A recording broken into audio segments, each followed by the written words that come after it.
السلام علیکم ورحمۃ اللہ وبرکاتہ نحمدہ ونصلی علی رسولہ الکریم اما بعد فاعوذ باللہ من الشیطان الرجیم بسم اللہ الرحمن الرحیم رب اشرح لی صدری ویسر لی امری واحلل عقدۃ من لسانی یفقہوا قولی۔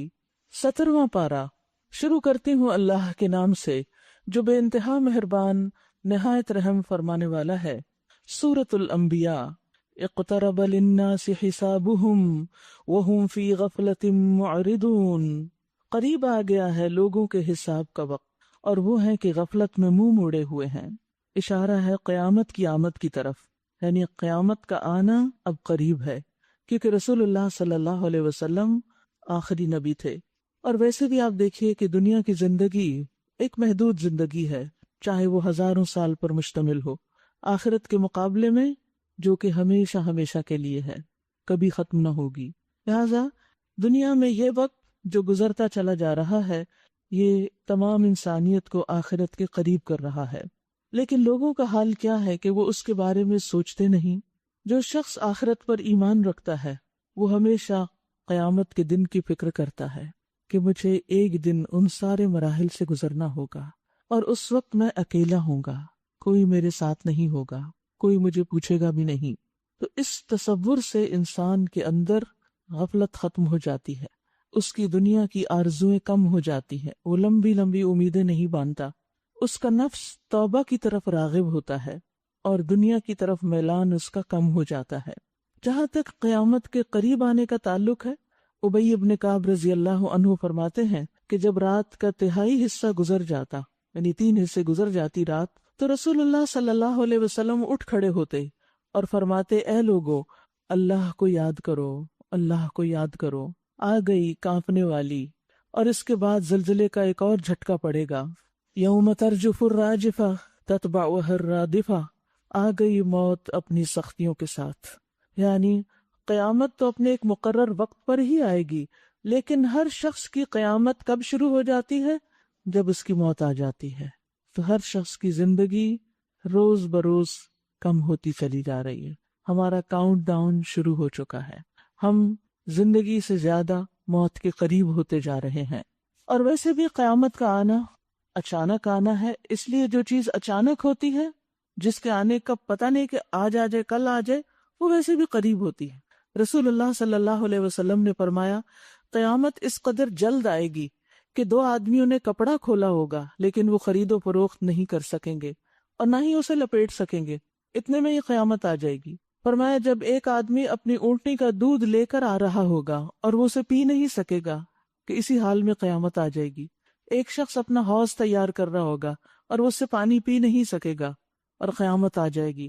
ایک شخص اپنا لقمہ منہ کی طرف اٹھائے گا اور اس کو کھا نہیں سکے گا کہ قیامت آ جائے گی۔ یعنی جس وقت وہ آئے گی تو اتنی اچانک ہوگی۔ نبی صلی اللہ علیہ وسلم نے فرمایا، جنت تم سے تمہارے جوتے کے تسمے سے بھی زیادہ قریب ہے، اسی طرح آگ بھی بہت قریب ہے۔ یعنی انسان ان کے کنارے کنارے چل رہا ہے کہ جو ہی فوت ہو تو یا جنت کی بہاریں اس کے سامنے یا پھر جہنم کا منظر۔ تو اس لیے ہر انسان کو بہت احتیاط سے زندگی بسر کرنی چاہیے، اپنے گناہوں پر توبہ کر لینی چاہیے اور اللہ سبحانہ تعالیٰ کی طرف رجوع کرنا چاہیے۔ ورنہ لوگوں کا حال کیا ہے؟ فرمایا ان کے پاس جو تازہ نصیحت بھی ان کے رب کی طرف سے آتی ہے اس کو بتکلف سنتے ہیں اور کھیل میں پڑے رہتے ہیں۔ بس ایک فارمیلٹی ہے کہ سننا ہے، سن لیتے ہیں اور کچھ اثر نہیں لیتے اور واپس جا کر اپنی اسی دنیا کے کاموں میں پھر ویسے ہی مشغول ہو جاتے ہیں، یعنی اپنے عمل میں کوئی تبدیلی پیدا نہیں کرتے۔ دل ان کے دوسری ہی فکروں میں منہمک ہیں، یعنی آخرت کی فکر پر دنیا کی فکر چھائی ہوئی ہے، جبکہ ہونا کیا چاہیے کہ دنیا کی فکروں سے آخرت کی فکر زیادہ بڑی ہو، کیونکہ دنیا تو جیسی بھی ہے گزری جائے گی، لیکن آخرت وہ کبھی ختم نہیں ہوگی۔ اسی لیے اس کو آخرت کہا جاتا ہے کہ وہ آخر میں آئے گی، اس کے بعد کچھ اور نہیں آئے گا، بس وہ فائنل ڈیسٹینیشن ہے، آخری مقام ہے جہاں انسان کو جا کے پھر اپنے انجام کو دیکھنا ہے۔ اور ظالم آپس میں سرگوشیاں کرتے ہیں کہ یہ شخص آخر تم جیسا ایک بشری تو ہے، پھر کیا تم آنکھوں دیکھتے جادو کے پھندے میں پھنس جاؤ گے؟ رسول نے کہا، میرا رب ہر اس بات کو جانتا ہے جو آسمان اور زمین میں کی جائے، وہ سمیع اور علیم ہے۔ وہ کہتے ہیں بلکہ یہ پراگندہ خواب ہے، یعنی نبی صلی اللہ علیہ وسلم کی وحی کو طرح طرح کے نام دیتے، بلکہ یہ اس کی من گھڑت ہے، یعنی اس کے اپنے خیالات ہیں، خود ہی کچھ گھڑ لیا، بلکہ یہ شخص ایک شاعر ہے، ورنہ یہ لائے کوئی نشانی جس طرح پرانے زمانے کے رسول نشانیوں کے ساتھ بھیجے گئے، حالانکہ ان سے پہلے کوئی بستی بھی جسے ہم نے ہلاک کیا ایمان نہ لائی، یعنی ان کے پاس نشانیاں آئیں لیکن پھر بھی وہ نہیں مانے۔ افہم یؤمنون، اب کیا یہ ایمان لائیں گے؟ وما ارسلنا قبلك الا رجالا نوحی الیہم فاسألوا اہل الذکر ان کنتم لا تعلمون۔ اور اے محمد صلی اللہ علیہ وسلم، آپ سے پہلے بھی ہم نے انسانوں ہی کو رسول بنا کر بھیجا تھا، کیونکہ انہیں آپ کی بشریت پر، بشر ہونے پر اعتراض تھا، جن پر ہم وحی کیا کرتے تھے۔ تم لوگ اگر علم نہیں رکھتے تو اہل کتاب سے پوچھ لو، جاننے والوں سے پوچھ لو، اس سے علم والوں کی فضیلت معلوم ہوتی ہے۔ ان رسولوں کو ہم نے کوئی ایسا جسم نہ دیا تھا کہ وہ کھاتے نہ ہوں، اور نہ وہ ہمیشہ جینے والے تھے، یعنی وہ انسان ہی تھے، انسانوں کی طرح کی ضروریات تھی ان کی، کھاتے پیتے بھی تھے، اور پھر دنیا سے فوت ہو کر چلے بھی گئے۔ پھر دیکھ لو کہ آخر کار ہم نے ان کے ساتھ اپنے وعدے پورے کیے، اور انہیں اور جس جس کو ہم نے چاہا بچا لیا، اور حد سے گزر جانے والوں کو ہلاک کر دیا۔ یعنی پہلے پیغمبروں کی جب لوگوں نے بات نہیں مانی تو ان نہ ماننے والوں کو ہلاک کر دیا گیا، جبکہ پیغمبروں کو اور ان کے ماننے والوں کو نجات دے دی گئی، بچا لیا گیا۔ لقد انزلنا الیکم کتابا فیہ ذکرکم افلا تعقلون، لوگوں ہم نے تمہاری طرف ایک ایسی کتاب بھیجی ہے جس میں تمہارا ہی ذکر ہے، کیا تم سمجھتے نہیں ہو؟ اور یہ بہت بڑی حقیقت ہے، جب ہم قرآن پڑھتے ہیں تو روز ہی ایسا ہوتا ہے کہ یوں لگتا ہے کہ یہ بات تو میرے دل میں تھی، یہ تو میں نے سوچا تھا، یہ بات تو میں نے مشاہدہ کی ہے، کوئی سوال ہو، کوئی کنفیوژن ہو، کچھ پیش آیا ہو، کسی سے کوئی گفتگو ہو رہی ہو، قرآن کھولیں تو آپ دیکھیں گے کہ اس سے متعلق کچھ نہ کچھ تعلیم اور رہنمائی آپ کو ملے گی۔ ہمیشہ انسان ایک دم چوکنا ہو جاتا ہے کہ یہ کیسے، یہ بھی قرآن میں ہے، یہ بھی قرآن میں ہے۔ جی ہاں، اور اس میں انسان کو ایک عزت بھی بخشی گئی ہے، ایک شرف ہے کہ اس میں تمہارا ذکر ہے، یعنی آپ یہ سوچ کے قرآن پڑھیں کہ اس میں میرا ذکر ہے، یہ میرے بارے میں ہے، یہ میری ہدایت کے لیے ہے۔ لیکن کون اس کتاب کو اون کرتا ہے، کون اس کتاب کو اپنا سمجھتا ہے، اور کون اس میں آنے والے ذکر کو اپنا ذکر سمجھتا ہے؟ وہی جو اس پر صحیح معنوں میں ایمان رکھتا ہے، جو اس کی خبروں سے نصیحت پکڑتا ہے، اس پہ پختہ یقین رکھتا ہے، اس کے احکامات پر عمل کرنا چاہتا ہے، اس کے نواہی سے بچنا چاہتا ہے۔ تو جتنا جتنا انسان کا ایمان بڑھے گا، انسان کی قدر بڑھے گی اور اس کا معاملہ بھی بڑا ہوگا۔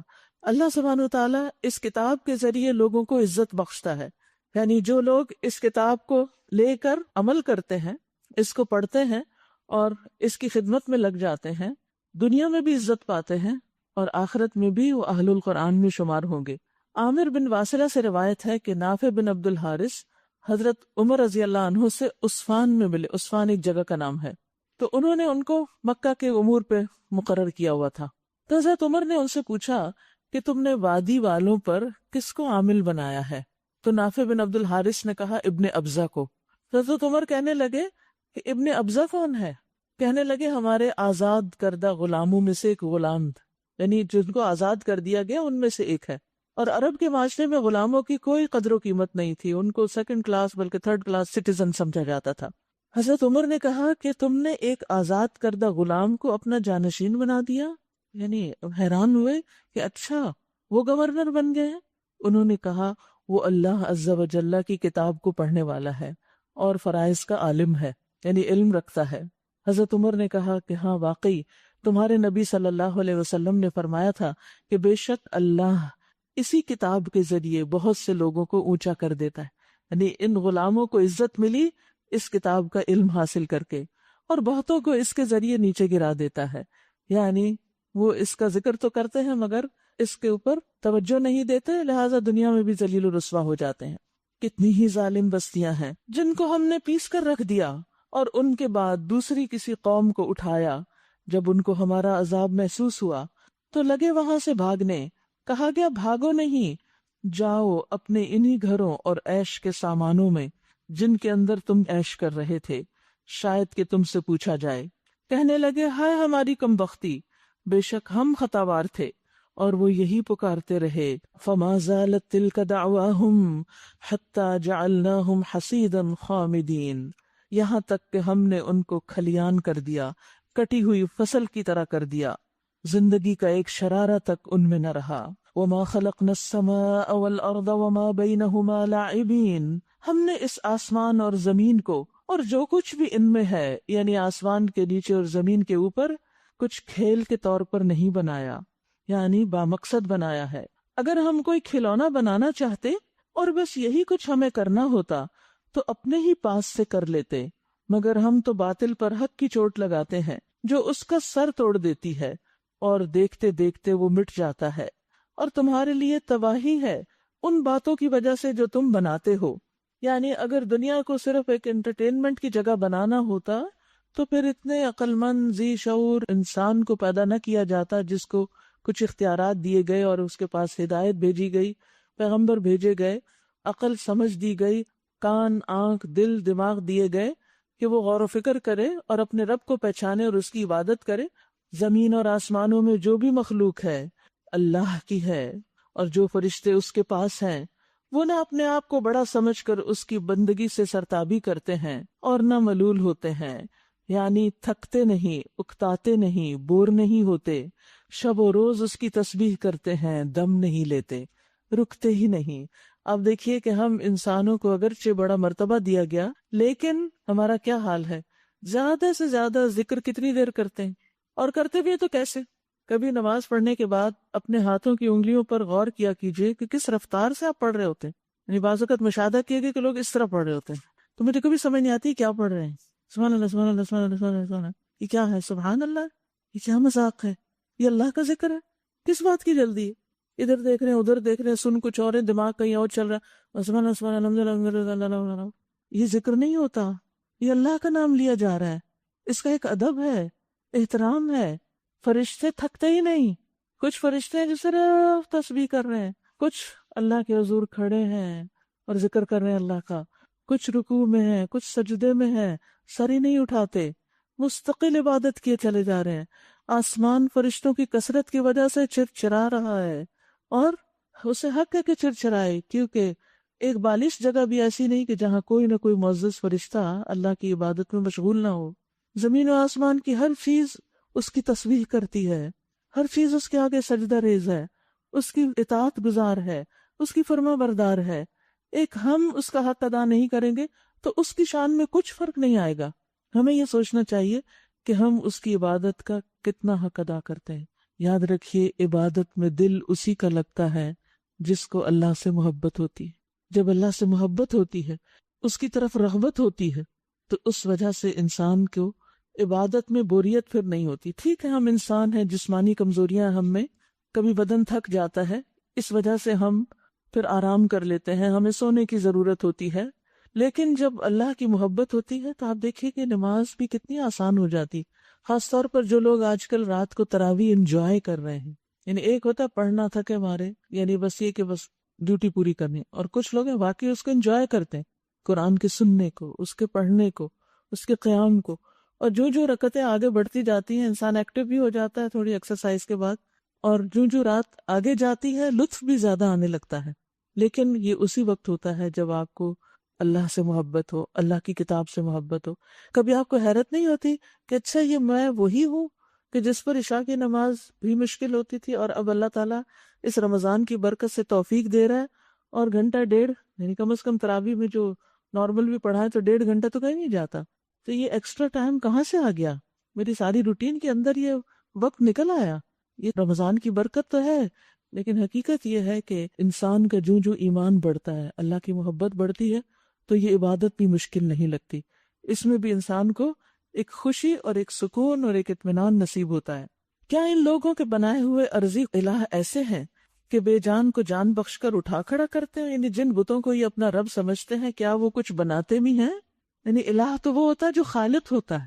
اللہ سبحانہ و تعالیٰ چونکہ خالق ہے ہر چیز کا، اگر صرف انسان اللہ کی اس ایک صفت کو بھی سمجھ جائے اور اس پر بھی غور کرے تو اس کے دل سے سارے ڈاؤٹس نکل جائیں اور وہ اللہ کو پہچان جائے. کیونکہ اللہ کے سوا کوئی اور ایسا نہیں کہ جو آسمان بنا سکے، جو زمین پیدا کر سکے یا کچھ اور پیدا کرے، اور یہ خود بخود بھی اتنی بڑی بڑی چیزیں نہیں بن سکتی۔ تو اس سے اللہ سبحانہ وتعالیٰ کی پہچان ہوتی ہے۔ تو یہاں پر ان سے سوال کیا جا رہا ہے کہ جنہیں تم الہ مانتے ہو، جن کے آگے تم ماتھا ٹیکتے ہو، کیا انہوں نے کبھی کچھ پیدا بھی کیا؟ تو اللہ کے ساتھ تو کوئی بھی اور الہ نہیں۔ فرمایا اگر آسمان و زمین میں ایک اللہ کے سوا دوسرے الہ بھی ہوتے تو زمین و آسمان دونوں کا نظام بگڑ جاتا۔ کسی بھی پوسٹ پر اگر دو برابر کے لوگ رکھ دیے جائیں تو آپ دیکھیں گے کہ وہ کام بگڑ کے رہ جائے گا۔ ایک بس کے چلانے والے دو ڈرائیور ایک ہی سیٹ پر یا دو سیٹیں ساتھ ساتھ رکھ کے ان دونوں کو بنا دیا جائے تو ایکسیڈنٹ سے بچ نہیں سکتے، اور وہ لڑائی جھگڑا ہی رہے گا۔ وہ تو اس صورت میں بھی ہوتا ہے جب ہسبینڈ ڈرائیو کر رہے ہوتے ہیں اور آپ انسٹرکشن دے رہی ہوتی ہیں، تو کہاں یہ ہے کہ دونوں کے ہاتھ میں اسٹیئرنگ ہو۔ پس پاک ہے اللہ رب العرش ان باتوں سے جو یہ لوگ بنا رہے ہیں۔ اور پیچھے ہم نے پڑھا تھا کہ اگر اللہ کے سوا کوئی اور الہ بھی ہوتا تو پھر کیا ہوتا، وہ زمین پہ نہ رہتا، وہ آسمان تک جانے کی کوشش کرتا، اور وہ وہاں جا کے اس گدی کو چھیننے کی کوشش کرتا۔ عام طور پر جہاں بھی پاور سٹرگل ہوتی ہے یا ایک جیسے مقام ہوتے ہیں تو وہاں عموماً لوگ ایک دوسرے کھینچا تانی کرتے رہتے ہیں کہ یہ جو اس کو ملا یہ مجھے ہی مل جائے۔ حالانکہ جو ملے گا وہ بوجھ ہی ہوگا، یہ نہیں ہم سوچتے، تو اپنے سر بوجھ لیے چلے جاتے ہیں، وہ خوشی خوشی لیتے ہیں، کیونکہ وہ نشہ بھی ہوتا ہے نا ایک اتھارٹی کا۔ جب انسان کو اتھارٹی ملتی تو وہ کیا چاہتا ہے کہ اور زیادہ ہو جائے اور ہو جائے۔ اسی لیے آپ دیکھیں کہ کسی کے پاس ایک ملک ہے تو وہ اپنے آس پاس والوں کو چین سے نہیں بیٹھنے دیتا، جو ان کے پاس ہے وہ بھی ہمیں مل جائے اور ہماری سلطنت اور وسیع ہو جائے۔ تو زمین پہ جو الہ تم نے بنائے ہوئے پھر وہ زمین پہ رہتے، وہ تو پھر وہاں اوپر جانے کی کوشش کرتے، تو آج تک تو وہاں کوئی جا نہیں سکا اور کائنات کے نظام میں کوئی خلل نہیں آیا، اور ہر چیز اپنے ایک طریقے پہ چل رہی ہے، ایک زبردست کیلکولیشن کے ساتھ سب کچھ ہو رہا ہے۔ تو یہ سب کیا بتاتا ہے کہ صرف ایک ہی الہ ہے جو ان سب کو کنٹرول کر رہا ہے، اور وہ الہ اپنے کاموں کے لیے کسی کے آگے جواب دہ نہیں۔ وَهُمْ يُسْأَلُونَ اور وہ سب پوچھے جائیں گے۔ کیا اسے چھوڑ کر یعنی اللہ کو چھوڑ کر انہوں نے دوسرے الہ بنا لیے؟ ان سے کہیے لاؤ اپنی دلیل، یہ کتاب بھی موجود ہے جس میں میرے دور کے لوگوں کے لیے نصیحت ہے، اور وہ کتابیں بھی موجود ہیں جن میں مجھ سے پہلے لوگوں کے لیے نصیحت تھی، مگر ان میں سے اکثر لوگ حقیقت سے بے خبر ہیں، اس لیے منہ موڑے ہوئے ہیں۔ یعنی کسی بھی کتاب میں دو الہوں کا ذکر نہیں، یعنی شرک کی نفی ہر کتاب نے کی۔ ہم نے تم سے پہلے جو رسول بھی بھیجا ہے اس کو یہی وحی کی ہے کہ میرے سوا کوئی الہ نہیں، بس تم لوگ میری ہی بندگی کرو۔ وَقَالُوا اتَّخَذَ الرَّحْمَنُ وَلَدًا سُبْحَانَهُ یہ کہتے ہیں رحمان اولاد رکھتا ہے، سبحان اللہ، وہ تو بندے ہیں جنہیں عزت دی گئی ہے۔ یعنی بندوں کو، فرشتوں کو اللہ کی بیٹیاں قرار دیتے ہو، نعوذ باللہ، وہ تو اللہ کی عبادت میں لگے ہوئے ہیں۔ لا يسبقونه بالقول اس کے حضور بڑھ کر بولتے نہیں، وهم بأمره يعملون اور بس اس کے حکم پر عمل کرتے ہیں۔ فرشتوں کی صفت کیا ہے؟ يفعلون ما يؤمرون جو حکم ملتا ہے کرتے چلے جاتے ہیں، جو کچھ ان کے سامنے ہے اسے بھی وہ جانتا ہے، اور جو کچھ ان سے اوجھل ہے اس سے بھی وہ باخبر ہے۔ وہ کسی کی سفارش نہیں کرتے سوائے اس کے جس کے حق میں سفارش سننے پر اللہ راضی ہو، اور وہ اس کے خوف سے ڈرے رہتے ہیں۔ یعنی فرشتوں کے اندر اللہ کا خوف ہے، اور جو ان میں سے کوئی کہہ دے کہ اللہ کے سوا میں بھی ایک الہ ہوں تو ہم اسے جہنم کی سزا دیں۔ ہمارے ہاں ظالموں کا یہی بدلہ ہے۔ کیا وہ لوگ جنہوں نے نبی کی بات ماننے سے انکار کر دیا غور نہیں کرتے؟ کیا کہ یہ سب آسمان اور زمین باہم ملے ہوئے تھے، یہ ایک تھے، پھر ہم نے انہیں جدا کیا، ان کو الگ الگ کیا، آسمان کو اونچا اٹھایا اور زمین کو بچھا دیا، اور پانی سے ہر زندہ چیز پیدا کی، یعنی زندگی کی بنیاد پانی ہے۔ کیا وہ ہماری اس خلاقی کو یعنی اللہ کی اس تخلیق کو نہیں مانتے؟ اور ہم نے زمین میں پہاڑ جما دیے تاکہ وہ انہیں لے کر ڈھلک نہ جائے، اور اس میں کشادہ راہیں بنا دی شاید کہ لوگ اپنا راستہ معلوم کریں، اور ہم نے آسمان کو ایک محفوظ چھت بنا دیا، محفوظ چھت، مگر یہ ہے کہ اس کی نشانیوں کی طرف توجہ ہی نہیں کرتے، اسی لیے اللہ کو نہیں پہچانتے۔ اپنے رب کو پہچاننے کے لیے رب کی تخلیق پر غور کرنا بہت ضروری ہے، وہیں سے انسان کے دل میں اللہ کی عظمت کا احساس پیدا ہوتا ہے کہ کتنا بڑا ہے میرا رب، کتنا عظیم ہے، ہر چیز پر قادر ہے۔ یہ وہ کون ہے جس نے اتنا بڑا آسمان بنا دی اور اتنے بے شمار ستارے اور سیارے پیدا کر دیے، وہ خود کتنا بڑا ہوگا. اور وہ اللہ ہی ہے جس نے رات اور دن بنائے اور سورج اور چاند کو پیدا کیا. سب ایک ایک فلک میں تیر رہے ہیں، یعنی اپنے اپنے آربٹ میں ہیں. اور جہاں جہاں ان کو رکھا گیا، جس جس جگہ ان کو اجازت دی گئی جہاں تک جانے کی، بس وہ اسی دائرے کے اندر ہیں، وہاں سے نہیں نکلتے. وَمَا جَعَلْنَا لِبَشَرٍ مِّن قَبْلِكَ الْخُلْدَ. اور اے محمد صلی اللہ علیہ وسلم، ہمیشگی تو ہم نے آپ سے پہلے بھی کسی انسان کے لیے نہیں رکھی. أَفَإِن مِّتَّ فَهُمُ الْخَالِدُونَ. کیا اگر آپ فوت ہو گئے تو کیا یہ لوگ ہمیشہ جیتے رہیں گے؟ كُلُّ نَفْسٍ ذَائِقَةُ الْمَوْتِ. ہر جاندار کو موت کا مزہ چکھنا ہے. ایک وقت آئے گا جب ہر شخص اپنے اپنے وقت پر گرفتار ہو جائے گا، پکڑ لیا جائے گا، پھر وہ ہل بھی نہیں سکے گا.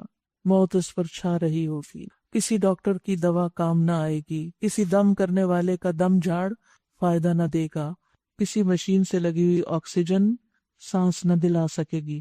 پھر تو واپسی ہی ہے. اور ہر شخص پر ایک وقت آنا ہے کہ اس پر موت آئے گی. اس وقت کو ہمیشہ یاد رکھا کریں. جب اللہ کی اطاعت میں سستی ہونے لگے تو اپنی موت کو یاد کر لیا کریں. اور ہم اچھے اور برے حالات میں ڈال کر تم سب کی آزمائش کر رہے ہیں. یعنی انسان کے لیے ہر حال آزمائش کے لیے ہے. خوشی کے حالات، اچھے حالات، سکون اور صحت اور عافیت کے دن، وہ بھی امتحان ہے، وہ بھی آزمائش ہے. اور اسی طرح مصیبت اور تکلیف، غم اور بیماری کے اوقات، یہ بھی آزمائش ہے. آخر کار تمہیں ہماری ہی طرف پلٹنا ہے. یہ منکرین حق جب تمہیں دیکھتے ہیں تو تمہارا مذاق بنا لیتے ہیں. کہتے ہیں کیا یہ ہے وہ شخص جو تمہارے الہوں کا ذکر کیا کرتا ہے؟ اور ان کا اپنا حال یہ ہے کہ رحمان کے ذکر سے منکر ہیں. یعنی جو ذکر کرتا ہے یا دھیانی کراتا ہے اس کے پیچھے پڑے ہوئے ہیں اور خود تو کر کے ہی نہیں دیتے. خلق الانسان من عجل سأریکم آیاتی فلا تستعجلون. انسان جلد باز مخلوق ہے، ابھی میں تمہیں اپنی نشانیاں دکھائے دیتا ہوں، جلدی نہ مچاؤ.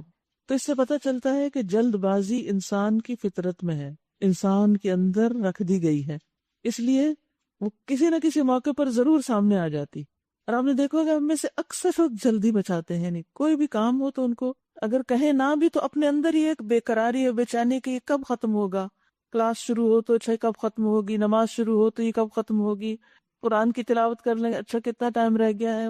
یعنی ہم اچھے سے اچھا کام بھی شروع کرتے ہیں تو ہمارے اندر یہ ہوتا ہے اچھا کتنا وقت باقی ہے، چاہے ہم اس کو انجوائے بھی کر رہے ہیں پھر بھی. تو یہ جلد بازی طبیعت میں ہے انسان کے. لیکن اس کا یہ مطلب نہیں کہ انسان اسے کنٹرول نہیں کر سکتا، کر سکتا ہے. آپ دیکھیے کہ اللہ سبحانہ و تعالیٰ فرماتے ہیں زُيِّنَ لِلنَّاسِ حُبُّ الشَّهَوَاتِ. خواہشات کی محبت انسانوں کے لیے مزین کر دی گئی. ہر انسان کے دل میں خواہشات رکھ دی گئی ہیں، لیکن انسان کے لیے امتحان کیا ہے کہ وہ انہیں کنٹرول کرتا ہے کہ نہیں کرتا. ہر خواہش ایک حد تک پوری کرنا تو عین عبادت ہے، جیسے شادی کرنا، ہسبینڈ وائف کا ریلیشن شپ، کھانا پینا، لباس، ان سب چیزوں کی خواہش انسان کے اندر ہے. پھر اسی طرح کاروبار، مال متاع جن کا ذکر پیچھے گزر چکا، گھوڑے، کھیت، فصلیں، گاڑیاں، یہ ساری چیزیں. لیکن اگر یہ ایک حد کے اندر ہے، اپنی حیثیت کے مطابق ہے تو ٹھیک ہے، ضرورت کے مطابق ہے تو ٹھیک ہے. حد سے بڑھ جائے تو انسان اگر اس کو کنٹرول نہیں کرتا تو یہ اس کے لیے ایک بہت بڑا امتحان ہے، یہیں سے پھر اس کی پکڑ ہے. اسی طرح جلد بازی بھی ایک مقصد کے لیے رکھی گئی ہے انسان کے اندر. اگر یہ نہ ہو تو انسان انیشیٹو نہ لے اور کوئی کام نہ کرے، کسی چیز کو کمپلیٹ کرنے کا سوچے ہی نہ، پڑے رہے کام ایسے ہی. لیکن اس کو بھی ایک حد کے اندر ہی ہونا چاہیے، یعنی انسان اپنی جلد بازی کو بھی کنٹرول کرے. ہماری جلد بازی کہاں کہاں نقصان دیتی ہے، اللہ ہم پر رحم کرے. بعض اوقات ہم کسی معاملے میں جلدی سے کوئی حکم سنا دیتے، جلدی سے کوئی فیصلہ کر ججمنٹل ہو جاتے ہیں، لوگوں کے بارے میں جلدی سے بدگمان ہو جاتے ہیں. کوئی ابھی ہم سے پوچھتے نہیں، جلدی سے ہم اس کو خود ہی کچھ بتانے لگ جاتے ہیں. ہماری بعض باتوں کے اندر غلط بیانی کیوں آ جاتی ہے؟ جلد بازی کی وجہ سے. ہم وعدہ خلافی بعض اوقات کیوں کر جاتے ہیں؟ اچھا یہ بات کسی کو نہیں بتانا، اوکے کسی کو نہیں بتاتے، اور پھر اچانک منہ سے نکل جاتی، تو سوچے سمجھے بغیر، وہ جلد بازی تھی نا. اسی طرح بہت سی چیزوں کے اندر جلد بازی جو ہے وہ انسان کو نیچے گرا دیتی ہے. لیکن کچھ لوگ ایسے ہوتے ہیں کہ جن کو اللہ سبحانہ و تعالیٰ زیادہ علم دے دیتا ہے دوسروں کے مقابلے میں. زارے سے روایت ہے کہ وہ وفد عبد القیس میں تھے. نبی صلی اللہ علیہ وسلم کے پاس مختلف علاقوں سے ڈیلیگیشنز آتے تھے. وہ کہتے ہیں جب ہم مدینہ پہنچے تو اپنے اونٹوں سے جلدی جلدی اترنے لگے کہ مدینہ آ گیا، اب جلدی کرو. ہم لوگ بھی جب جاتے ہیں تو پھر کیا ہوتا ہے، اذان ہو رہی ہے، جلدی کرو مسجد چلو، بس وہ سامان پھینکا اور بھاگے. اور وہ کہتے ہیں ہم لوگ جلدی سے اپنی سواریوں سے اترے اور نبی صلی اللہ علیہ وسلم کے پاس جا کر آپ کے ہاتھوں اور پاؤں کو چومنے لگے. اتنا شوق تھا کہ اللہ کے رسول کو دیکھیں.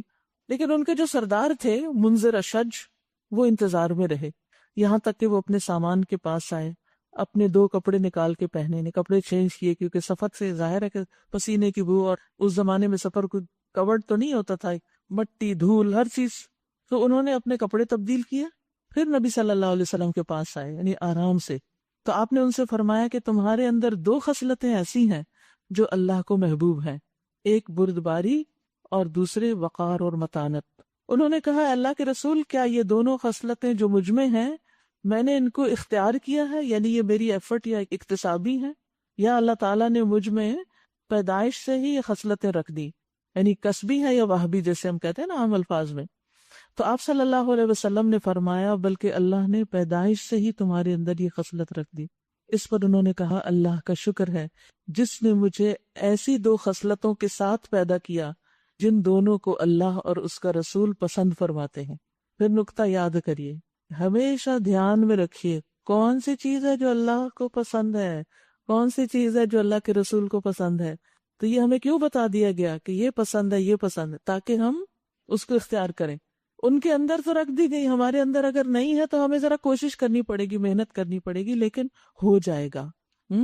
لیکن اس کو کم از کم اپریشیٹ تو کرنا چاہیے. جلد بازی بہت سے معاملات کو خراب کرتی ہے، تعلقات کو خراب کرتی ہے.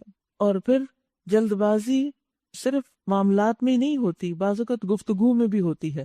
بعض لوگ آرام سے بات کرتے ہیں، ٹھہر ٹھہر کے بات کرتے ہیں، جس سے بات دوسرے کو سمجھ آ جاتی ہے. اور کچھ لوگ بہت تیز بولتے ہیں، دوسرا شخص پوری طرح اس کو گراسپ نہیں کر سکتا، کمیونیکیشن میں مشکل ہوتی ہے. رسول اللہ صلی اللہ علیہ وسلم گفتگو میں ٹھہر ٹھہر کر بات کرتے تھے، آپ کے الفاظ واضح ہوتے تھے، دوسروں کو بات سمجھ میں آتی تھی. عروہ بن زبیر کہتے ہیں کہ حضرت عائشہ نے کہا کیا تمہیں ابو ہریرہ پہ تعجب نہیں ہوتا کہ وہ آئے میرے حجرے کے پاس بیٹھ کر مجھے سنانے کے لیے حدیثیں بیان کرنے لگے جبکہ میں نوافل پڑھ رہی تھی، پھر میری نماز پوری کرنے سے پہلے ہی اٹھ کے چل دیے. اگر میں انہیں پاتی تو بتاتی کہ رسول اللہ صلی اللہ علیہ وسلم تمہاری طرح تیز تیز باتیں نہیں کرتے تھے. اس سے کیا پتہ چلتا ہے کہ خاص طور پر جو لوگ دین کی تعلیم دیتے ہوں، دوسروں کو اللہ اور اس کے رسول کی کوئی بات بتاتے ہوں، ان کو کم از کم اس انداز میں بات بتانی چاہیے کہ دوسروں کو سمجھ آ جائے. بہت جلدی نہیں کرنی چاہیے. نماز کے لیے جب آپ جائیں، یعنی مسجد جائیں یا کسی اور اچھے کام کے لیے، تو بھی سکون سے جائیں. ابو ہریرہ کہتے ہیں کہ آپ صلی اللہ علیہ وسلم نے فرمایا جب تم اقامت سنو تو نماز کے لیے سکون اور وقار کے ساتھ چلو، تیزی نہ کرو. پھر جس قدر نماز مل جائے وہ پڑھ لو، جو رہ جائے وہ بعد میں پوری کر لو.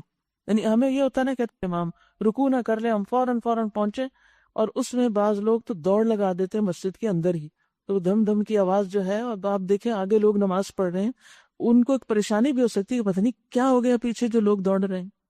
تو اس سے بھی بچنا چاہیے. مسجد کے آداب میں سے ہے کہ وہاں پر سکون سے چلا جائے. اور اسی طرح جہاں بھی کراؤڈ ہو وہاں انسان اپنے آپ کو سنبھالے، کمپوزڈ رہے، اور یہ یاد رکھے کہ یہ اللہ کو پسند ہے، اس لیے میں ایسا کر رہی ہوں. وہ چیزیں جب آپ اختیار کریں گے نا جو اللہ تعالیٰ کو پسند ہے، تو وہ خود بخود لوگوں کو بھی پسند آ جائیں گی، تو آپ کی شخصیت سنورتی چلی جائے گی. تو اپنے لیے ایک اصول بنا لیں، کہیں نہ کہیں ریمائنڈر لکھ لیں، جلد بازی نہیں، سوچ سمجھ کے کام کرنا ہے. سَأُرِيكُمْ آيَاتِي فَلَا تَسْتَعْجِلُونَ، ابھی میں تم کو اپنی نشانیاں دکھائے دیتا ہوں، جلدی نہ مچاؤ. یہ لوگ کہتے ہیں آخر یہ دھمکی کب پوری ہوگی، یہ قیامت کب آئے گی اگر تم سچے ہو. کاش ان کافروں کو اس وقت کا کچھ علم ہوتا جبکہ یہ نہ اپنے منہ آگ سے بچا سکیں گے، نہ اپنی پیٹھیں، اور نہ ان کو کہیں سے مدد پہنچے گی. یہ کیوں اتنا قیامت کو یاد کر رہے ہیں؟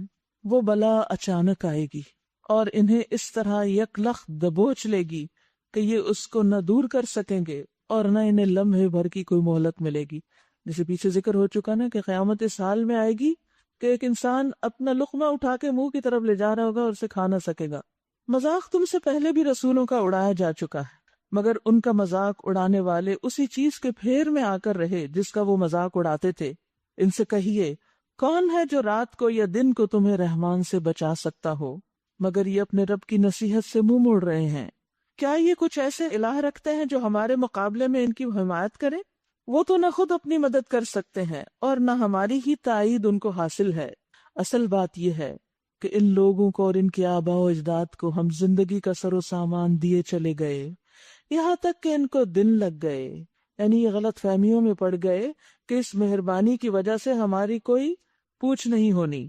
بل متعنا ہؤلاء وآباءہم حتی طال علیہم العمر۔ یاد رکھیے کہ عموماً جب انسانوں کو خوشحالی ملتی ہے نسل در نسل، کہ ماں باپ بھی کھاتے پیتے ہوں، خود اپنے پاس بھی بہت کچھ ہو اور آگے بچوں کے لیے بہت کچھ چھوڑ کے جا رہے ہوں، تو نتیجہ کیا ہوتا ہے کہ جب ایک جنریشن کے بعد ایک جنریشن سونے کا نوالا منہ میں لے کے پیدا ہوتی ہے تو وہ سمجھتے ہیں کہ یہ اللہ کی رضامندی ہے اور ہم اس مال و دولت کے ساتھ اب جو جی چاہے کریں، اور آہستہ آہستہ وہ دین سے پھر غافل ہونے لگتے ہیں۔ جو بات یہاں بتانی مقصود ہے کہ یہ خوشحالی میں لمبا عرصہ جو ہے انہیں دھوکے میں مبتلا کر رہا ہے، یعنی ہم نے ان کے لیے اور ان کے آباء و اجداد کے لیے نعمتیں فراخ کر دی، بہت نعمتیں ان کو دیں، ان کو لمبی عمریں بھی دیں، تو انہوں نے سمجھا کہ یہ نعمتیں اب کبھی بھی زائل نہیں ہوں گی، یہ تو ہماری خاندانی وراثت ہے، تو یہ دھوکے میں پڑ گئے۔ اس لیے انہوں نے اللہ کی کتاب سے روگردانی کی، اللہ کے دین سے منہ پھیر لیا اور دنیا ہی دنیا میں پڑ گئے، حالانکہ یہ ان کے لیے کیا تھا؟ ایک امتحان تھا۔ یعنی ایسا نہیں کہ کوئی یہ بری بات ہے کہ اگر والدین اچھے حال میں اور اولاد بھی اچھے حال میں تو کہ وہ برائی کی بات نہیں، ایز لانگ ایز وہ اللہ کا حق دے رہے ہیں، اللہ کی طرف راغب ہیں۔ لیکن اگر یہ نعمتیں اور یہ دولت اللہ سے روگردانی کا باعث بن رہی ہے تو پھر انسان کو الرٹ ہو جانا چاہیے، پھر لمحہ فکریہ ہے، فکر کی بات ہے۔ مگر کیا انہیں نظر نہیں آتا کہ ہم زمین کو مختلف سمتوں سے گھٹاتے چلے آ رہے ہیں، پھر کیا یہ غالب آ جائیں گے؟ ان سے کہہ دیجئے کہ میں تو وحی کی بنا پر تمہیں متنبع کر رہا ہوں، مگر بہرے پکار کو نہیں سنا کرتے جبکہ انہیں خبردار کیا جائے، اور اگر تیرے رب کا عذاب ذرا سا بھی انہیں چھو جائے تو ابھی چیخ اٹھیں گے کہ ہائے ہماری کم بختی، بے شک ہم فتح وار تھے، پھر اپنی غلطیاں بھی مانیں گے، انا کننا ظالمین، لیکن اس وقت اعتراف فائدہ نہ دے گا۔ قیامت کے روز ہم ٹھیک ٹھیک تولنے والے ترازو رکھ دیں گے۔ یاد رکھیے قیامت کے دن اعمال کا وزن ہونا برحق ہے، والوزن یومئذ الحق، پھر کسی شخص پر ذرہ برابر ظلم نہ ہوگا، جس کا رائی کے دانے برابر بھی کچھ کیا دھرا ہوگا وہ ہم سامنے لے آئیں گے، اور حساب لگانے کے لیے ہم کافی ہیں۔ اسی لیے جن لوگوں کے نیک اور بد اعمال بالکل برابر ہوں گے نہ وہ جنت میں جا سکیں گے اور نہ ہی ابھی جہنم میں بھیجے جائیں گے، ان کو ایک جگہ پر روک لیا جائے گا، آراف پر، ایک اونچے مقام پر، اور وہاں وہ کس حال میں ہوں گے۔ یعنی آپ سوچئے کہ کسی بھی چیز میں جب تاخیر ہوتی ہے، ریزلٹ لیٹر آن ہوتا ہے، تو انسان کو کتنی بے چینی ہوتی ہے کہ پتہ نہیں میں پاس ہوتا ہوں کہ فیل ہوتا ہوں۔ اتنے انصاف کے ساتھ سب کچھ تولا جائے گا کہ اگر وزن زیادہ ہے، ایک چھوٹی سی نیکی نے اس کو بڑھا دیا تو انسان جنت میں پہنچ جائے گا، اور اگر کم ہو گئے تو مشکل ہو جائے گی۔ تو اس لیے انسان کو کسی چھوٹی سے چھوٹی نیکی کو بھی حقیر نہیں سمجھنا چاہیے، خواہ وہ تمہارا اپنے بھائی کو دیکھ کر مسکرانا ہی کیوں نہ ہو۔ ہر وقت تو مال کا صدقہ نہیں کر سکتے، لیکن سلام، اچھا کلام اور اسمائل تو کر سکتے ہیں نا۔ ہم اس میں بھی بخل کر جاتے ہیں۔ آپ دیکھیے ہمارے گھروں کے اندر کے، باہر کے بہت سے مسائل اس عادت کے ساتھ ختم ہو سکتے ہیں، گارنٹیڈ، اگر آپ روزانہ سلام اور اسمائل کرنا سیکھ لیں۔ جس سے بھی ملے سلام کریں، اسمائل کریں، چاہے کوئی اختلاف ہے، کوئی چھوٹی موٹی ناراضگی ہے، ڈزنٹ میٹر، آپ کے اس سلام سے اس کے دل کے اندر پائی جانے والی بے چینی، پریشانی جو آپ کے بارے میں لگی ہوئی تھی کسی بدگمانی کی بنا پر، یہ شیطانی وسوسے کی بنا پر، وہ نکل جائے گی، شیطان چلا جائے گا اور آپ کے دل جڑ جائیں گے۔ اور یاد رکھیے آپس کی محبت ایمان کا حصہ ہے، اس کے بغیر ایمان مکمل نہیں، اور اگر ایمان مکمل نہیں تو جنت میں داخلہ مشکل ہے۔ یہ کوئی معمولی بات نہیں ہے، اسے ہمیں اپنی زندگی میں سب سے اہم کام سمجھنا چاہیے کہ یہ ایمان کی تکمیل کا ایک حصہ ہے کہ ہم نے اپنے تعلقات اپنے آس پاس والوں سے اچھے رکھنے۔ چونکہ ہم جلد باز ہیں نا، بعض اوقات جلد بازی میں ہم چیخ چلا پڑتے ہیں، بعض اوقات کوئی اونچ نیچ ہو جاتی، کسی کو ڈانٹ دیتے ہیں، اپنے ہی بچوں کو ڈانٹ دیتے ہیں، اپنے ساتھیوں سے اختلاف کر لیتے ہیں، کبھی کوئی سخت بات بھی کہہ جاتے ہیں، کبھی ان کو ناراضگی سے بول دیتے ہیں. یہ ختم نہیں ہو سکتا ہمارے اندر سے، کیونکہ ہم فرشتے بن نہیں سکتے. ہم کوشش ضرور کریں، یہ نہیں کہ نہیں ختم نہیں ہونا اس لیے کھلی چھٹی جو مرضی جس کو کہو، نہیں، کنٹرول کریں، لیکن پھر بھی ہوگا. جو بہت سنبھل کے بھی چلتے ہیں نا، وہ بھی کہیں نہ کہیں سلپ ہو ہی جاتے ہیں.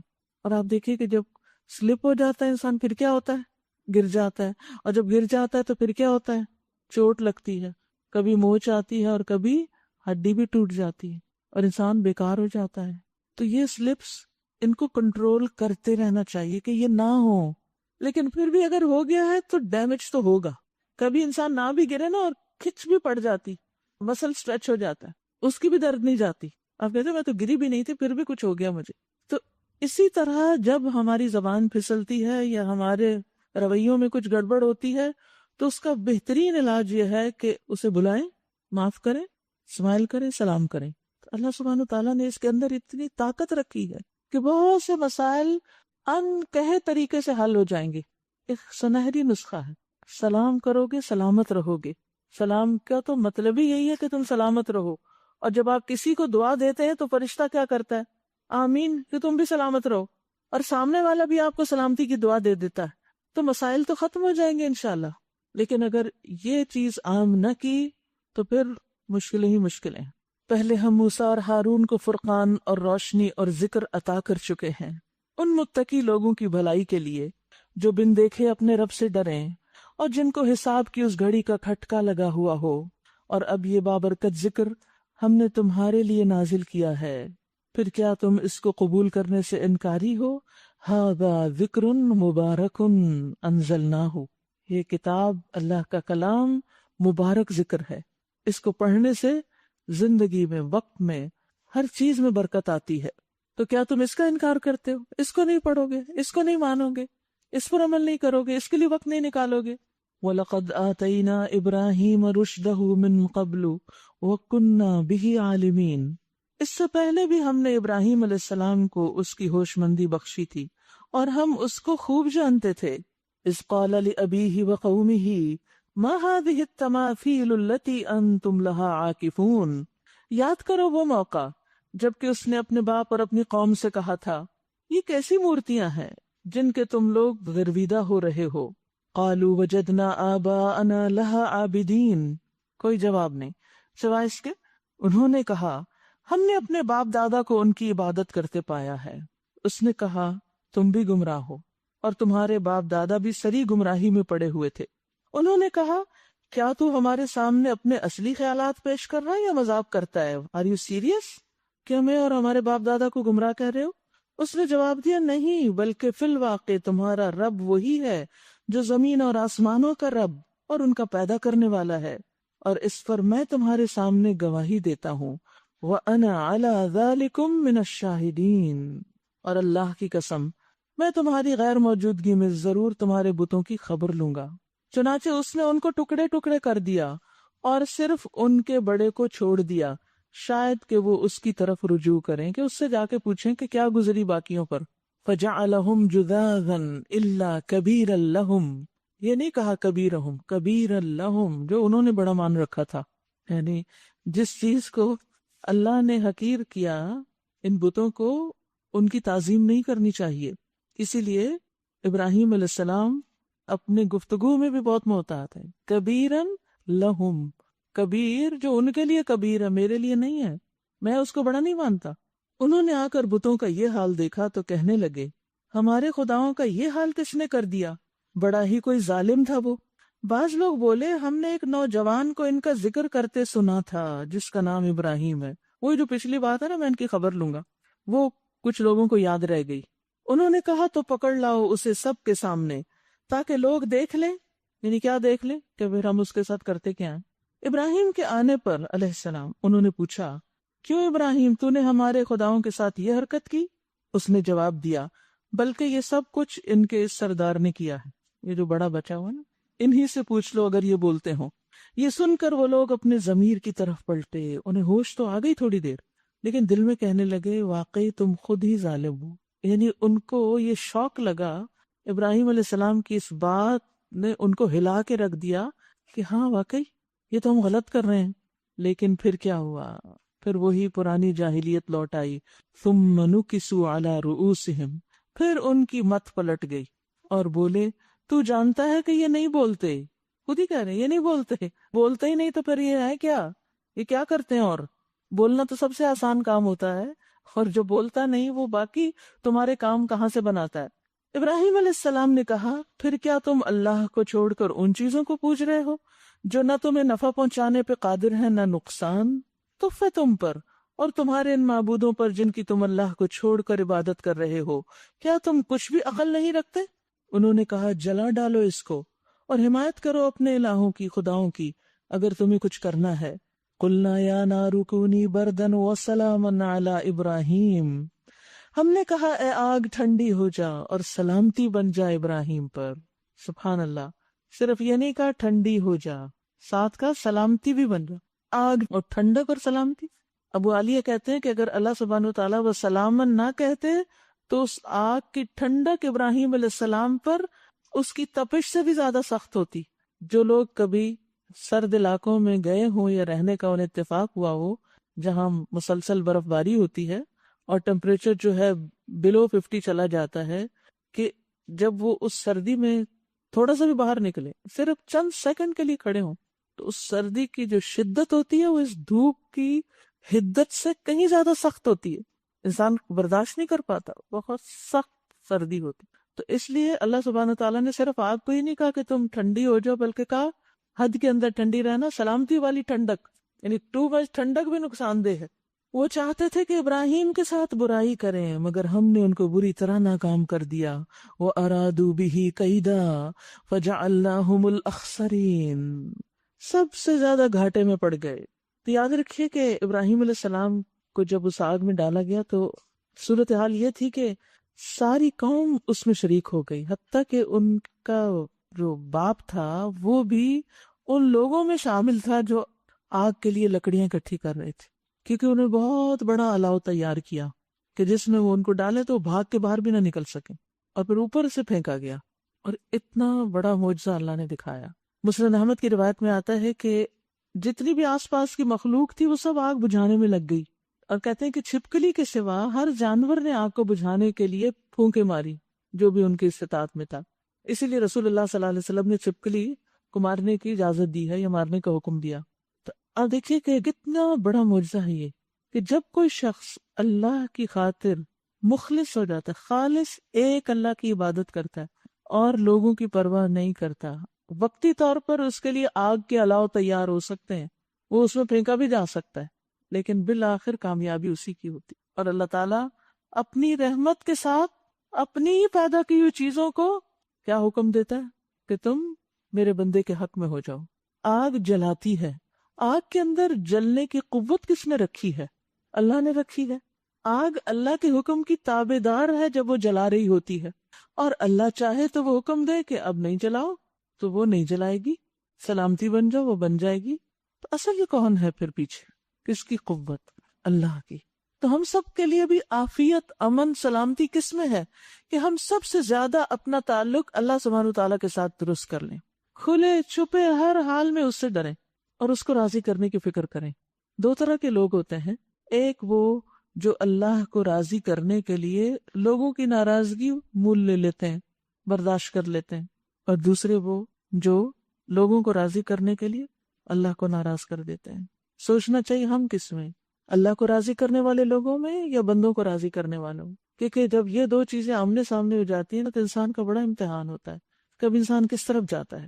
اور ہم اسے اور لوط کو بچا کر اس سرزمین کی طرف نکال لے گئے، یعنی فلسطین کی طرف، جس میں ہم نے دنیا والوں کے لیے برکتیں رکھی ہیں، مادی برکتیں بھی، روحانی برکتیں بھی. اور ہم نے اسے اسحاق عطا کیا اور یعقوب اس پر مزید. وَوَهَبْنَا لَهُ إِسْحَاقَ وَيَعْقُوبَ نَافِلَةً وَكُلًّا جَعَلْنَا صَالِحِينَ، اور ہر ایک کو ہم نے صالح بنایا، نیک بنایا. یاد رکھیے کہ ابراہیم علیہ السلام کو بیٹے کے بعد ان کے بیٹے کی بھی خوشخبری دے دی گئی. انسان کو اپنی اولاد بھی بہت عزیز ہوتی ہے، لیکن اولاد کی اولاد وہ اور بھی زیادہ پیاری لگنے لگتی ہے. تو یعقوب نافلہ، یعقوب ایکسٹرا، زائد عطیہ. اولاد کی دعا تو انہوں نے کی تھی، اولاد کی اولاد تو نہیں مانگی تھی. یعنی یہ تو کہا تھا کہ مجھے اولاد دے، لیکن یہ نہیں کہا تھا کہ اس کے آگے بھی اولاد دے اور اس کی بھی مجھے کوئی خبر دے دے. یعنی جب ابراہیم علیہ السلام نے کہا کہ رب ہب لی من الصالحین، تو اللہ نے صالح بیٹا اسحاق بھی دیا اور پھر یعقوب بھی صالح پوتا دیا، یعنی اس کی خوشخبری دی. یہ دنیاوی انعام تھا ابراہیم علیہ السلام کے لیے، وہ چیزیں جن کو دیکھ کے دنیا میں ہماری آنکھیں ٹھنڈی ہوتی ہیں، اور ہم نے ان کو امام بنا دیا جو ہمارے حکم سے رہنمائی کرتے تھے، اور ہم نے انہیں وحی کے ذریعے نیک کاموں کی اور نماز قائم کرنے اور زکوٰۃ دینے کی ہدایت کی تھی. وَكَانُوا لَنَا عَابِدِينَ، اور وہ سب ہمارے عبادت گزار تھے. یعنی ان کی اولاد میں ایک کے بعد ایک انتہائی عبادت گزار لوگ پیدا ہوئے، نافرمان بھی تھے لیکن عبادت گزار بھی تھے. اور لوط علیہ السلام کو ہم نے حکم اور علم بخشا، یہ بھی ابراہیم علیہ السلام کے ساتھ ہجرت کیے تھے، اور اسے اس بستی سے بچا کر نکال دیا جو بدکاریاں کرتی تھی ان کی قوم سے. در حقیقت وہ بڑی ہی بری فاسق قوم تھی. اور لوط علیہ السلام کو ہم نے اپنی رحمت میں داخل کیا، وہ صالح لوگوں میں سے تھا، وہ بھی نیک تھے. سبحان اللہ، اللہ کی گواہیاں ہیں، اللہ ہمیں بھی نیک بنا دے. اور یہی نعمت ہم نے نوح علیہ السلام کو دی. یاد کرو جبکہ ان سب سے پہلے اس نے ہمیں پکارا تھا، ہم نے اس کی دعا قبول کی اور اسے اور اس کے گھر والوں کو کرب عظیم سے نجات دی، اور اس قوم کے مقابلے میں اس کی مدد کی جس نے ہماری آیات کو جھٹلا دیا تھا. وہ بڑے برے لوگ تھے، بس ہم نے ان سب کو غرق کر دیا. اور اسی نعمت سے ہم نے داؤد اور سلیمان علیہ السلام کو سرفراز کیا. یاد کرو وہ موقع جبکہ وہ دونوں ایک کھیت کے مقدمے میں فیصلہ کر رہے تھے جس میں رات کے وقت دوسرے لوگوں کی بکریاں پھیل گئی تھیں اور ہم ان کی عدالت خود دیکھ رہے تھے. اس وقت ہم نے صحیح فیصلہ سلیمان کو سمجھا دیا، حالانکہ حکم اور علم ہم نے دونوں کو ہی عطا کیا تھا. تو بعض اوقات ایسا بھی ہوتا ہے کہ چھوٹے کسی معاملے میں زیادہ بہتر رائے دے جاتے ہیں. علم اور حکمت میں برابر ہونے کے باوجود بعض اوقات ایک کا فیصلہ، ایک کی رائے دوسرے کے مقابلے میں زیادہ صحیح ہو سکتی ہے. اس لیے چھوٹوں کو یہ کہہ کے ہر وقت اگنور نہیں کرنا چاہیے، چپ کرو تم چھوٹے ہو چپ رہو، نہیں، سن لینا چاہیے. جب کوئی بول رہا ہو یا اگر کسی مجلس میں کوئی چھوٹا بچہ بیٹھا ہے اور وہ کچھ کہنا چاہتا ہے تو اس کی بات بھی اسی توجہ سے سنیں جتنی کسی بڑے کی توجہ سے سن رہے ہیں. تو بعض اوقات ہم وہ چھوٹا چھوٹا کہہ کے اس کا کانفیڈنس ختم کر دیتے ہیں. وَسَخَّرْنَا مَعَ دَاوُودَ الْجِبَالَ يُسَبِّحْنَ وَالطَّيْرَ وَكُنَّا فَاعِلِينَ. داؤد علیہ السلام کے ساتھ ہم نے پہاڑوں اور پرندوں کو مسخر کر دیا تھا جو تسبیح کرتے تھے، اور اس کے کرنے والے ہم ہی تھے. داؤد علیہ السلام اللہ کی بہت تسبیح کرتے تھے، حالانکہ وہ بادشاہ تھے لیکن اپنے زمانے کے تمام لوگوں سے زیادہ عبادت گزار تھے. سبحان اللہ. بعض اوقات ہم پر کوئی ایک ذمہ داری آ پڑتی ہے نا تو ہم کہتے ہیں کہ ہم بہت مصروف ہیں اس لیے ہماری عبادت میں کمی ہو رہی ہے. نہیں، ان ذمہ داریوں کے ساتھ جتنی بڑی جس کی ذمہ داریاں ہوتی ہیں نا اس کو اتنا ہی زیادہ اللہ کی طرف رغبت کی ضرورت ہوتی ہے، عبادت کی ضرورت ہوتی ہے. اس کے بغیر وہ اپنے اندر حوصلہ نہیں پاتا کہ وہ اپنی ذمہ داری کو صحیح طور پر ادا کر سکے.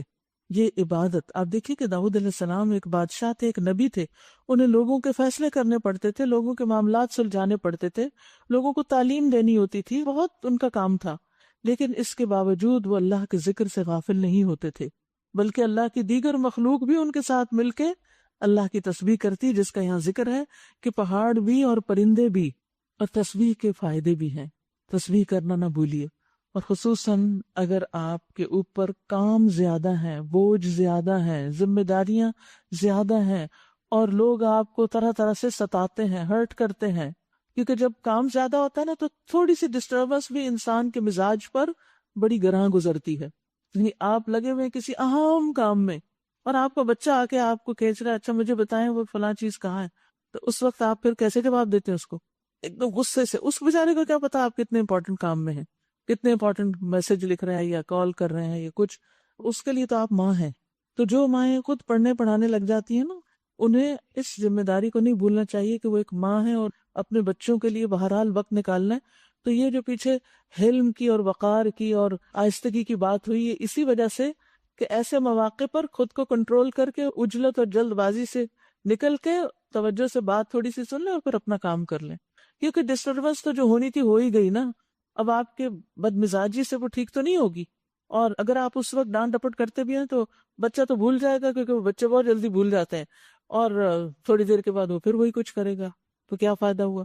ہاں یہ الگ طور پہ اگر اسے سمجھا سکیں تو سمجھا دیں، ٹریننگ دیں کہ کس وقت آپ کے ساتھ وہ کیا معاملہ کرے، لیکن اس وقت بد اخلاقی کا مظاہرہ کرنا وہ بچے کو جو آپ کام کریں نا اس سے بھی نفرت دلائے گا. یہ ہماری ماں جو ہے نا وہ ہر وقت کتاب لے کے پڑھتی ہے، پڑھاتی رہتی ہے، تو اس لیے ہماری طرف توجہ نہیں دیتی. وہ ان چیزوں کو اپنا دشمن سمجھنے لگتے ہیں. جب آپ ان کے ساتھ ہو پوری توجہ ان کو دیں اور پھر ان سے کمیونیکیٹ کریں کہ یہ تمہارا وقت ہے اور یہ میرا وقت ہے. جب میں اپنا کام کر رہی ہوں تو تم مجھے ڈسٹرب نہ کرو، اور اس کام کی بھی ویلیو بتائیں کہ آپ کیا کر رہے ہیں اور اس کا آپ کو کیا فائدہ پہنچ رہا ہے.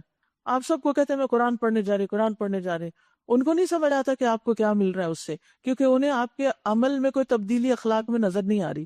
ان سے ابھی معاملہ کوئی اچھا ہوا نہیں. اگر اچھا ہوگا تو وہ کہیں گے اچھا ہم آپ کی مدد کرتے ہیں اور آپ کو چھوڑ کے بھی آتے ہیں. تو ان کا تعاون لینے کے لیے ان پر بھی توجہ کی ضرورت ہے، ان کے لیے بھی ٹائم مقرر کرنے کی. ٹائم مینجمنٹ بہت ضروری ہوتی ہے. کوالٹی ٹائم چاہے تھوڑا سا بھی ہو نا، اس سے گھر والوں کی سیٹسفیکشن ہو جاتی. وہ بعض اوقات ہمیں اپنے کوالٹی ٹائم میں سے نکال کے دینا پڑتا ہے، جس وقت ہم خود کسی بڑے اہم کام میں لگے ہوئے، تھوڑا سا صبر کر کے اس کو پوسٹ پون کر دیں، انہیں ٹائم دے دیں اور پھر اپنا کام دوبارہ کر لیں. اپنے اوپر تھوڑی مشقت آ جاتی ہے نا، لیکن یہ قوت کہاں سے پیدا ہوتی ہے؟ یہ قوت اللہ کے ذکر سے پیدا ہوتی. یہ قوت آپ کے اندر ذکر سے، وہ اطمینان جو دل کا سکون آتا ہے، اس سے انسان کے اندر تحمل آتا ہے، پھر لوگوں کے ساتھ ڈیلنگ آسان ہو جاتی ہے. وَلَقَدْ نَعْلَمُ أَنَّكَ يَضِيقُ صَدْرُكَ بِمَا يَقُولُونَ. لوگوں کی باتوں سے آپ کا دل تنگ ہوتا ہے تو پھر کیا کریں آپ؟ فَسَبِّحْ بِحَمْدِ رَبِّكَ. تسبیح کریں اپنے رب کی حمد کے ساتھ. رسول اللہ صلی اللہ علیہ وسلم نے فرمایا تم لوگ اللہ کی عظمت کا جو ذکر کرتے ہو، یعنی تسبیح، تحلیل، تحمید، سبحان اللہ والحمد للہ ولا الہ الا اللہ واللہ اکبر، وہ عرش کے ارد گرد چکر لگاتے ہیں یہ کلمات. اور ان کلمات کی ایسی بھنبھناہٹ ہوتی ہے جیسے شہد کی مکھیوں کی ہوتی ہے. اور وہ کلمات اپنے ذکر کرنے والے کا تذکرہ وہاں کرتے ہیں، یعنی یاد دہانی کراتے ہیں ایک طرف. کیا تم میں سے کوئی پسند کرتا ہے کہ اس کے لیے کوئی ایسا ہو یا ہمیشہ اللہ کے ہاں اس کا تذکرہ کیا جاتا رہے؟ اگر تم چاہتے ہو کہ آپ کا ذکر ہمیشہ وہاں ہوتا رہے تو پھر کیا کرو؟ تسبیح کی کثرت کرو. یعنی ایک کلچر ڈیولپ کریں ذکر کا اپنے گھر کے اندر، جہاں آپ کام کر رہے ہیں وہاں فارغ نہ رہیں.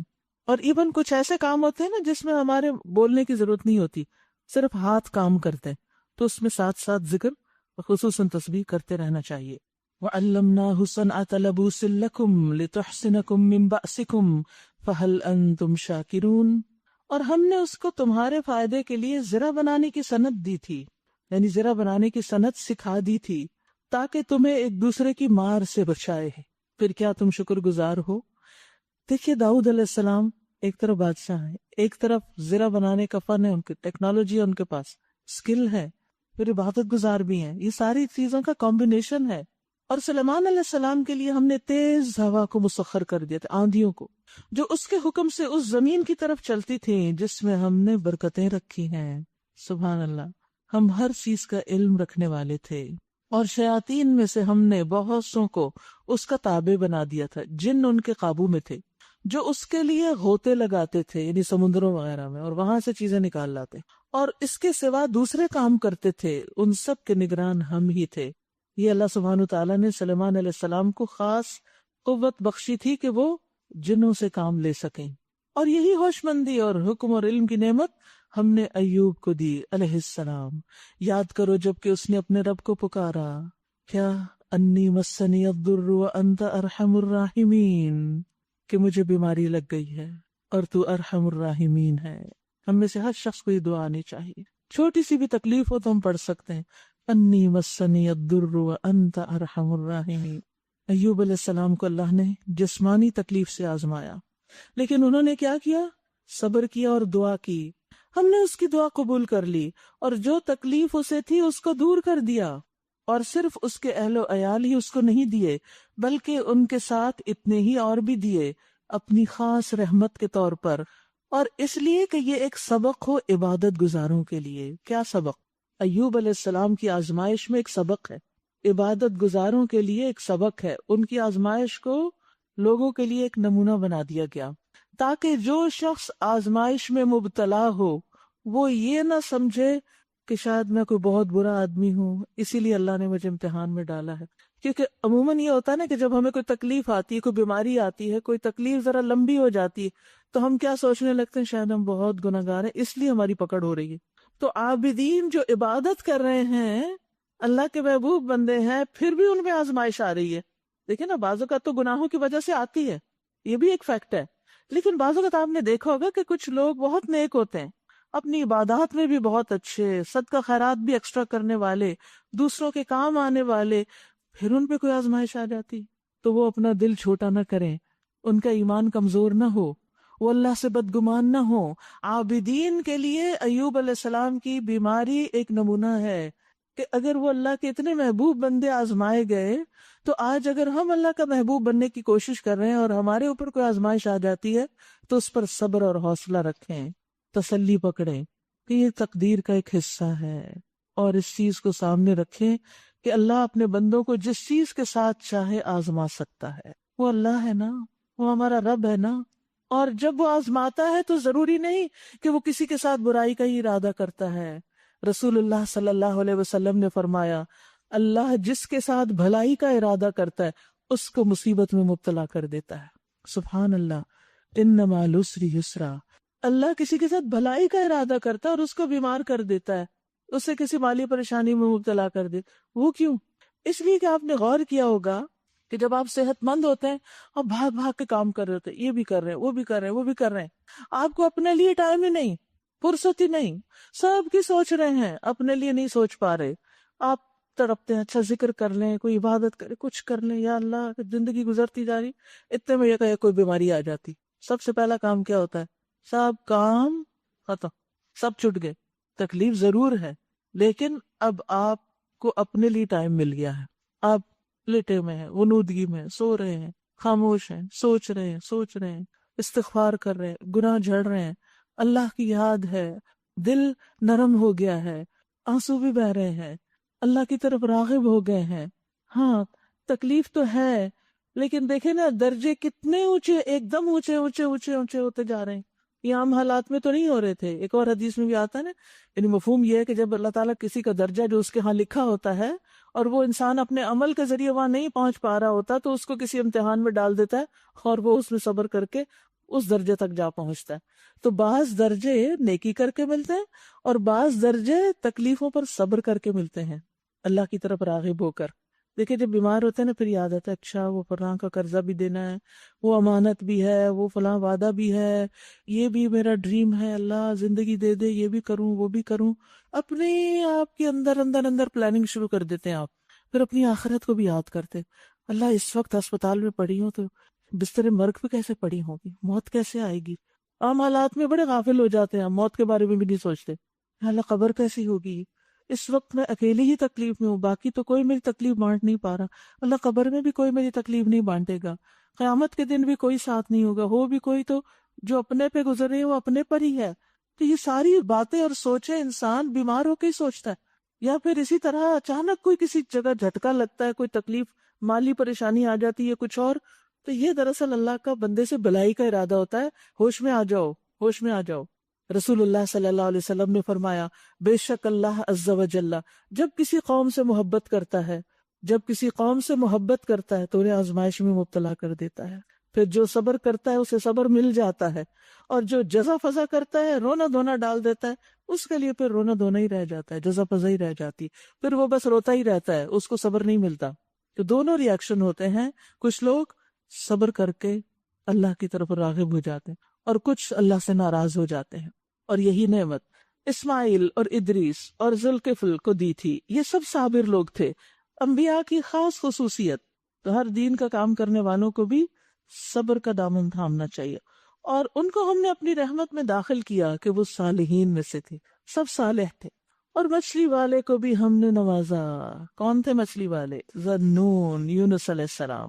یاد کرو جب کہ وہ ناراض ہو کے چلے گئے تھے، مغاضباً، اور سمجھے تھے کہ ہم اس پر گرفت نہ کریں گے، ان کو پکڑیں گے نہیں، ان پہ قدرت نہیں رکھتے۔ آخر کو اس نے تاریکیوں میں سے پکارا، اندھیروں میں، رات کا اندھیرا، سمندر کا اندھیرا، مچھلی کے پیٹ کا اندھیرا، کہیں سے روشنی کی کوئی کرن نہیں، سخت اندھیرا۔ کیا کہا؟ اللہ الہ الا انت سبحانک انی کنت من الظالمین، نہیں ہے کوئی الہ مگر تو، پاک ہے تیری ذات، بے شک میں نے قصور کیا ہے، میری غلطی ہے، اعتراف کر لیا۔ تو آج کی دعا کیا ہے؟ لا الہ الا انت سبحانک انی کنت من الظالمین۔ اللہ کو بندے کا گناہ کا اعتراف بہت پسند آتا ہے۔ تو کیا ہوا؟ تب ہم نے اس کی دعا قبول کر لی اور غم سے اس کو نجات بخشی۔ وَكَذَلِكَ نُنْجِي الْمُؤْمِنِينَ، خوشخبری ہے، مومنوں کو بھی ہم اسی طرح نجات دیتے ہیں۔ باقی مومن بھی جب کسی پریشانی میں ہوتے ہیں اور اس دعا کے ساتھ اللہ کو پکارتے ہیں تو اللہ تعالیٰ ان کی پریشانی بھی دور کرتا ہے۔ اس لیے تسبیح کے ساتھ، ایک تو ہے صرف تسبیح کرنا جس کا پیچھے ذکر ہوا، اور ایک ہے تسبیح کے ساتھ اپنے گناہوں کا بھی اعتراف کرنا، یعنی تسبیح اور استغفار دونوں ساتھ ساتھ ہے۔ تو اگر آپ یہ پڑھ لیتے ہیں تو دونوں چیزیں ہو جائیں گی، کیونکہ اکثر لوگ پوچھتے ہیں پہلے تسبیح کریں کہ پہلے استغفار کریں، تو اس سے بھی کیا پتہ چلتا ہے؟ پہلے تسبیح اور پھر استغفار۔ اور زکریا کو جبکہ اس نے اپنے رب کو پکارا کہ اے پروردگار مجھے اکیلا نہ چھوڑ، اور بہترین وارث تو تو ہی ہے، بس ہم نے اس کی دعا قبول کی اور اسے یحییٰ عطا کیا اور اس کی بیوی کو اس کے لیے درست کر دیا۔ یہ کون لوگ تھے؟ انہم کانوا یسارعون فی الخیرات ویدعوننا رغبا ورہبا وکانوا لنا خاشعین۔ ان سب پیغمبروں کی خاص خوبیاں ان کا ذکر ہے یہاں۔ یہ لوگ نیکی کے کاموں میں دوڑ دھوپ کرتے تھے، بھاگتے دوڑتے تھے، محنت اور کوشش، اور ہمیں رغبت اور خوف کے ساتھ پکارتے تھے۔ صرف کام ہی نہیں کرتے تھے بلکہ دعائیں بھی ساتھ ساتھ ہوتی تھیں، اور ہمارے آگے جھکے ہوئے تھے، ہماری بات مانتے تھے۔ اور وہ خاتون جس نے اپنی عصمت کی حفاظت کی، ہم نے اس کے اندر اپنی روح سے پھونکا اور اسے اور اس کے بیٹے کو دنیا بھر کے لیے نشانی بنا دیا۔ مریم علیہ السلام کا ذکر ہے۔ یہ تمہاری امت حقیقت میں ایک ہی امت ہے اور میں تمہارا رب ہوں، یعنی جتنے بھی پیغمبر ہیں ان سب کا دین ایک ہی تھا، سب نے ایک ہی طرف بلایا، اپنے رب ہی کی عبادت کی، اسی سے دعائیں کی۔ آپ دیکھیے یہاں سارے پیغمبروں کی دعاؤں کا خاص ذکر آ رہا ہے، کیونکہ دعا بھی عبادت ہے، بلکہ عبادت کا اعلیٰ درجہ۔ اور میں تمہارا رب ہوں، بس تم میری عبادت کرو۔ مگر انہوں نے آپس میں دین کو ٹکڑے ٹکڑے کر ڈالا۔ سب کو ہماری طرف پلٹنا ہے۔ پھر جو نیک عمل کرے گا اس حال میں کہ وہ مومن ہو تو اس کے کام کی ناقدری نہ ہوگی، اس کی کوششوں کو قبول کیا جائے گا، اور اسے ہم لکھ رہے ہیں، اعمال نامے تیار ہو رہے ہیں۔ اور ممکن نہیں کہ جس بستی کو ہم نے ہلاک کر دیا ہو پھر وہ پلٹ سکے، یہاں تک کہ جب یاجوج ماجوج کھول دیے جائیں گے اور ہر بلندی سے وہ نکل پڑیں گے۔ یاجوج ماجوج، ان کا ذکر کل بھی ہوا تھا سورۃ الکہف میں۔ یاجوج ماجوج ایک قوم ہے، ایک خاص علاقے میں بند ہے، اپنے مقرر مدت پر نکل آئے گی۔ رسول اللہ صلی اللہ علیہ وسلم نے فرمایا یاجوج ماجوج روزانہ دیوار میں سوراخ کرتے ہیں، اور جب اتنا سوراخ کر لیتے ہیں کہ جس سے سورج کی شعاعیں دیکھ سکیں تو ان کا سردار کہتا ہے اب واپس لوٹ چلو، کل تم اسے گرا دو گے، لیکن اگلے دن جب وہ واپس آتے ہیں تو پہلے سے زیادہ مضبوط ہو چکی ہوتی۔ یہ سلسلہ اس وقت تک چلتا رہے گا جب تک وہ اپنی مدت کو نہ پہنچ جائیں، اور جب اللہ کا ارادہ ہوگا کہ اب انہیں لوگوں پہ مسلط کریں تو وہ اس میں سوراخ کریں گے۔ جب اتنا سوراخ کر چکیں گے جس سے سورج کی شعاعیں دیکھ سکیں تو ان کا سردار کہے گا اب واپس چلو، کل تم انشاءاللہ اسے گرا دو گے۔ جب انشاءاللہ کہیں گے تو اگلے دن جب وہ واپس آئیں گے تو دیوار اسی حالت پر ہوگی جس پہ وہ چھوڑ کر گئے ہوں گے، اور پھر وہ اسے گرا کر لوگوں پر چڑھ دوڑیں گے۔ نبی صلی اللہ علیہ وسلم نے فرمایا جب یاجوج ماجوج کو کھول دیا جائے گا اور وہ لوگوں پر اس طرح نکل آئیں گے جیسے اللہ تعالیٰ نے فرمایا کہ وہ ہر بلندی سے پھسلتے ہوئے معلوم ہوں گے، جیسے اوپر سے نیچے آتے ہوئے کوئی دوڑ رہا ہوتا ہے نا، آپ آرام سے نہیں چل سکتے، پھسلتے جاتے ہیں، ایسے ہی وہ دوڑ دوڑ کر وہ آبادیوں میں پھیل جائیں گے، تو وہ روئے زمین پہ چھا جائیں گے، دنیا کے ہر حصے میں پھیل جائیں گے، اور مسلمان اپنے اپنے شہروں اور قلعوں میں سمٹ جائیں گے۔ یاجوج ماجوج لوگوں کے مویشیوں کو پکڑ لیں گے، زمین کا سارا پانی پی جائیں گے، حتیٰ کہ ان میں سے کچھ لوگ ایک نہر سے گزریں گے تو اس کا سارا پانی پی کے اسے خشک کر دیں گے، پھر ان کے بعد ہی ان کے کچھ لوگ وہاں سے گزریں گے تو کہیں گے یہاں کبھی پانی بھی ہوتا تھا۔ لیکن یہ ختم کیسے ہوں گے؟ عیسیٰ علیہ السلام کی دعا سے۔ تو عیسیٰ علیہ السلام اور ان کے ساتھی گڑ گڑا کے دعا کریں گے تو اللہ تعالیٰ یاجوج ماجوج پر ان کی گردنوں میں کیڑے کا عذاب نازل کر دے گا، تو وہ سب ایک انسان کے مرنے کی طرح اس کا شکار ہو جائیں گے، سب کو ایک ہی بیماری لگے گی۔ پھر اللہ کے نبی عیسیٰ علیہ السلام اور ان کے ساتھی اتر کر میدانی زمین پر آئیں گے تو انہیں زمین میں بالش بھر جگہ بھی نہیں ملے گی جو ان کی گندگی اور بدبو سے بھری ہوئی نہ ہو۔ اس پر عیسیٰ علیہ السلام اور ان کے ساتھی اللہ کے سامنے پھر گڑ گڑائیں گے تو اللہ بختی اونٹوں جیسے لمبی گردنوں والے پرندے بھیجیں گے جو انہیں اٹھا کر جہاں اللہ چاہے گا جا پھینکیں گے. پھر اللہ زمین پر ایسی بارش بھیجے گا جس سے کوئی گھر اینٹوں کا ہو یا اون کا اوٹ مہیا نہیں کر سکے گا. وہ زمین کو دھو کر شیشے کی طرح صاف کر کے چھوڑ دے گی، یعنی بارش ہر چیز پہ برسے گی اور زمین بالکل صاف ہو جائے گی. تو یہ ہے یاجوج ماجوج کے بارے میں وہ صحیح روایات یا ان کی معلومات بس اس حد تک ہمیں ملتی ہیں، اور باقی لوگ وہ فلاں قوم یاجوج ماجوج ہے اور یہ ایسی باتیں بالکل غلط ہیں. وہ ایک خاص جگہ پر ہیں جہاں آپ دیکھیں نا دیوار سے سورج کی شعاع، اس کا مطلب یہ ہے کہ بالکل کورڈ ہے جہاں بھی ہیں. تو پھر جب اللہ چاہے گا نکلیں گے، اور نکلیں گے تو پھر ہر جگہ پھیل جائیں گے، اور پھر جب اللہ چاہے گا تو ان کو مار دے گا، اور جب چاہے گا ان سے زمین کو صاف کر دے گا. لیکن یہ ایک بہت بڑا فتنہ ہوں گے لوگوں کے لیے، اور وعدہ برحق کے پورا ہونے کا وقت قریب آ لگے گا، یعنی یہ قیامت کے قریب ہوگا. تو یکا یک ان لوگوں کی آنکھیں پھٹی کی پھٹی رہ جائیں گی جنہوں نے کفر کیا تھا.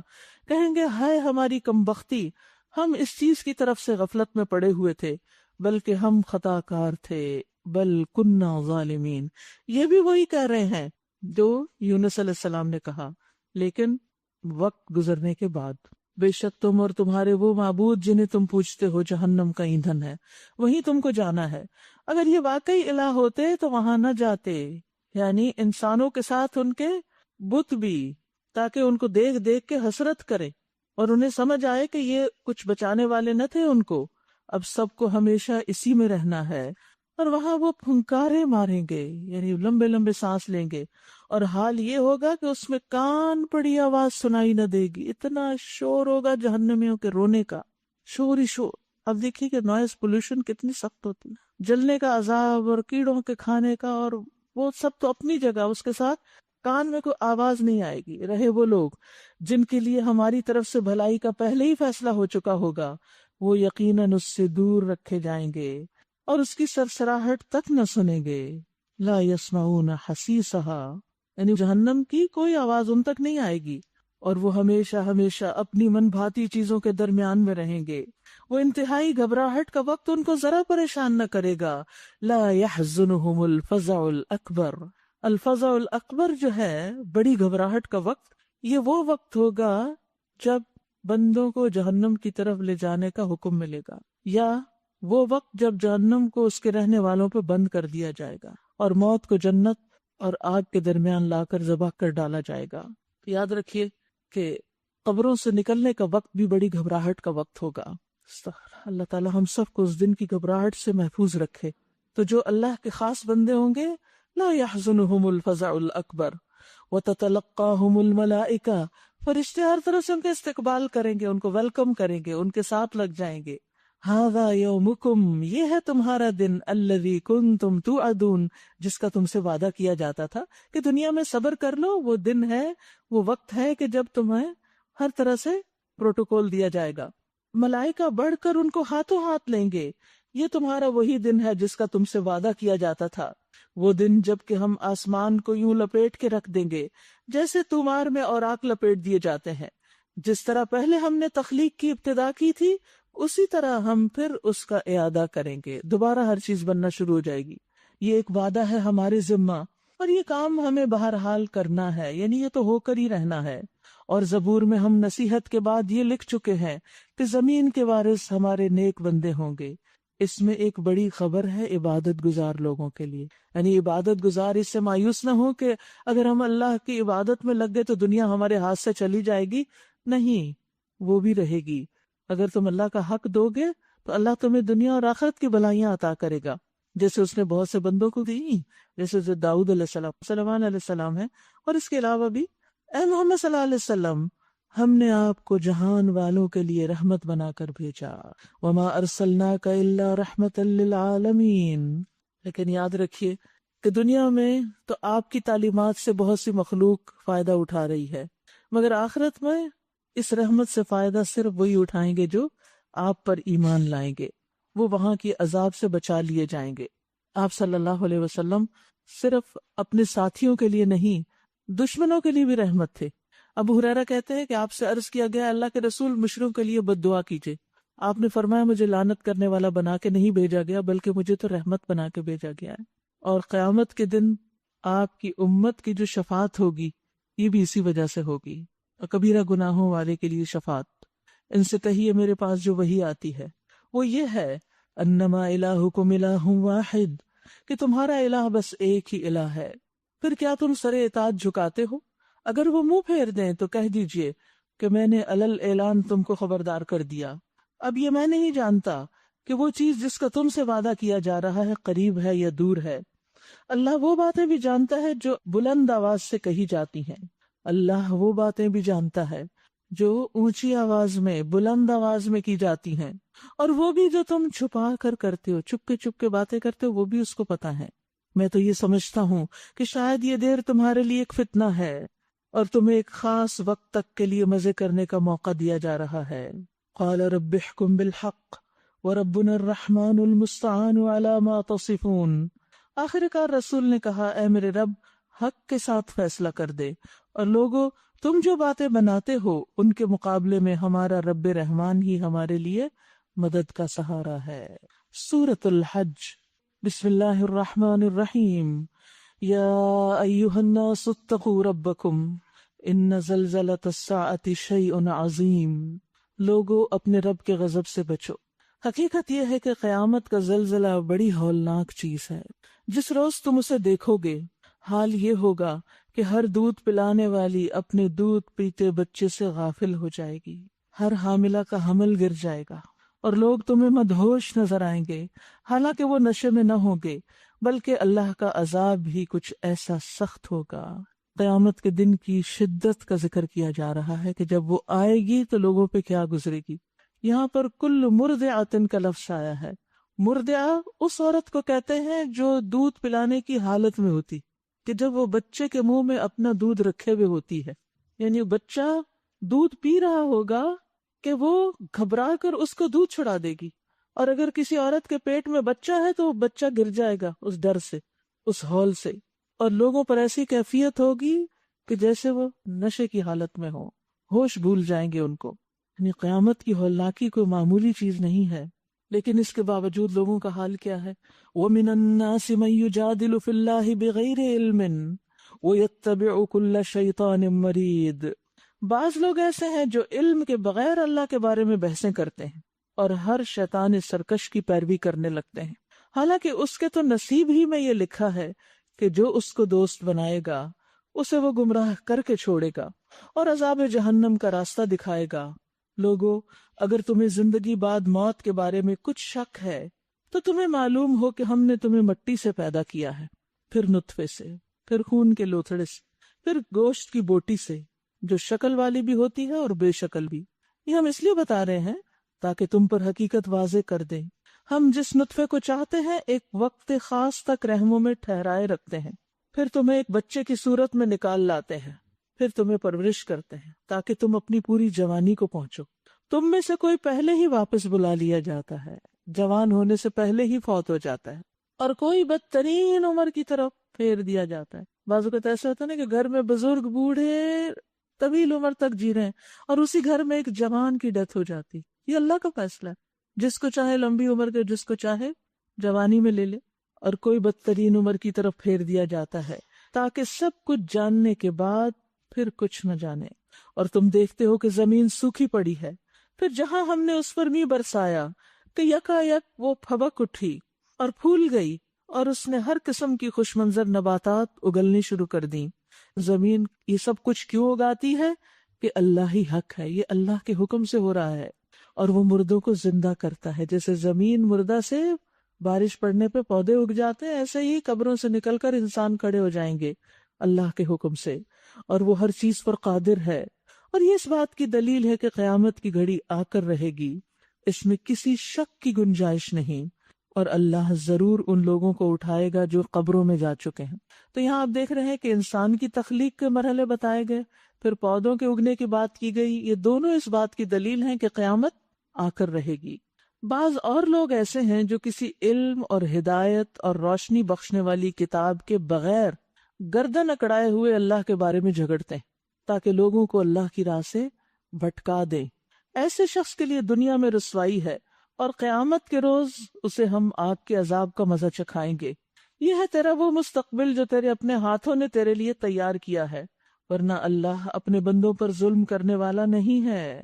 وَمِنَ النَّاسِ مَن يَعْبُدُ اللَّهَ عَلَى حَرْفٍ، اور لوگوں میں کوئی ایسا ہے جو کنارے پر رہ کر اللہ کی بندگی کرتا ہے۔ یہ کمزور ایمان والے لوگ ہوتے ہیں، یہ جن کے دل میں ایمان پوری طرح داخل نہیں ہوا، یہ ایمان کی جو بشاشت ہوتی ہے، یہ خوشی ہے، وہ نہیں اندر آئی۔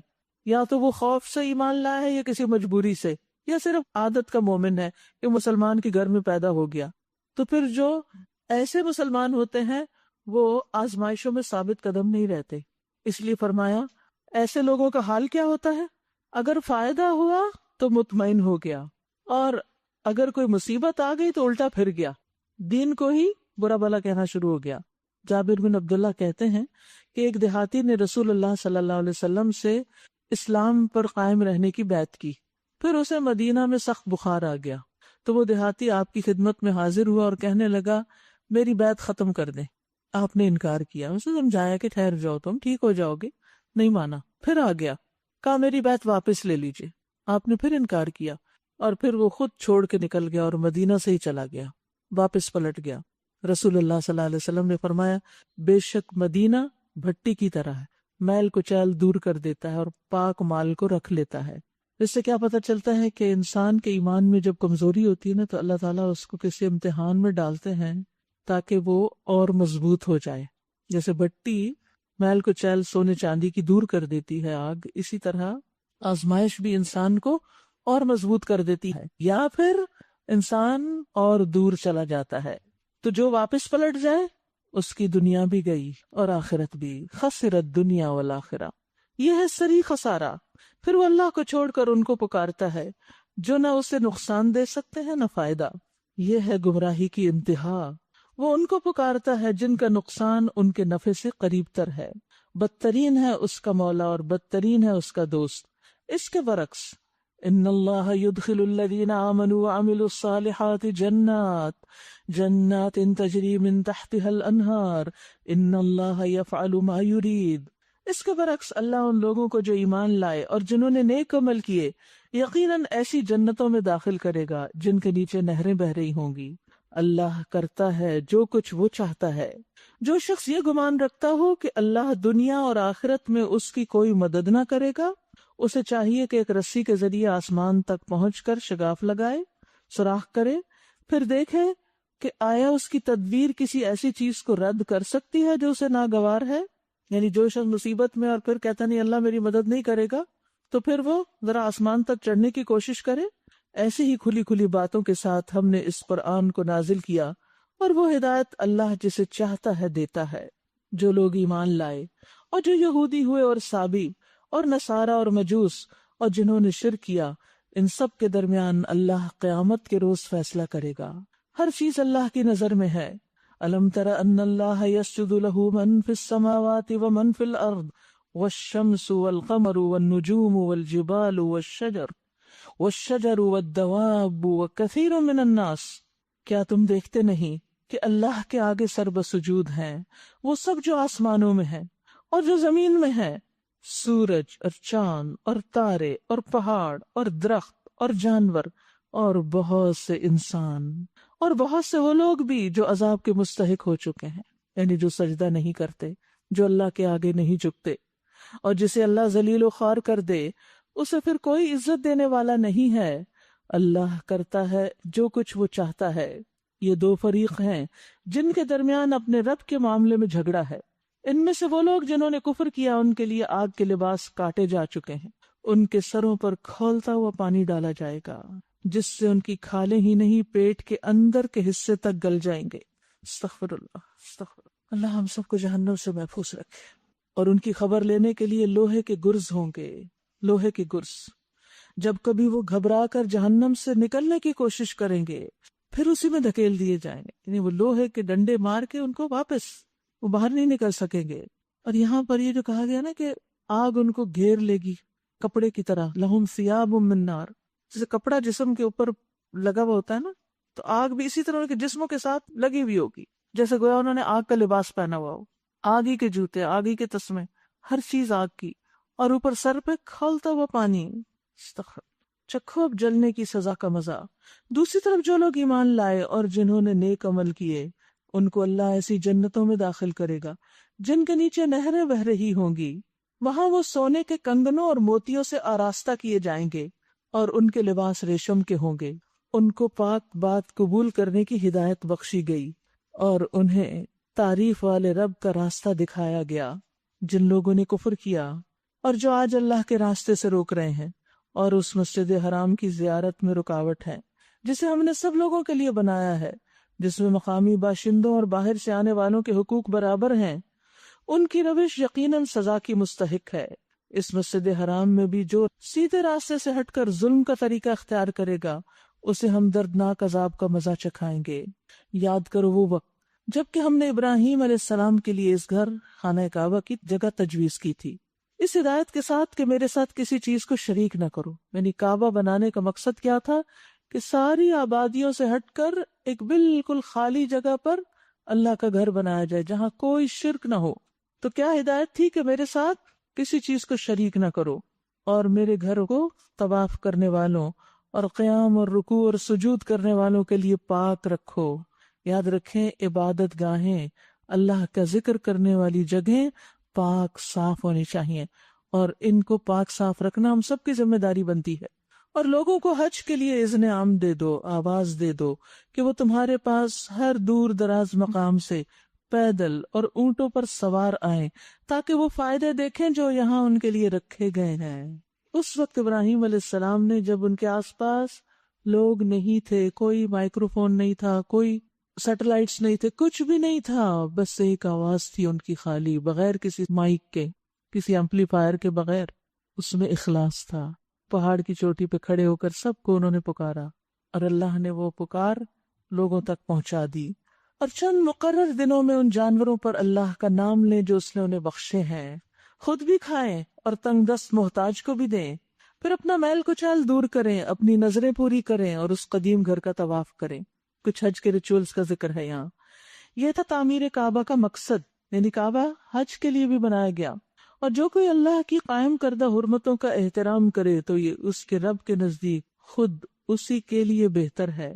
یعنی جو شخص اللہ کی حرمات، شاعر کی تعظیم کرتا ہے، عزت کرتا ہے، وہ اس کے اپنے حق میں اچھا ہے۔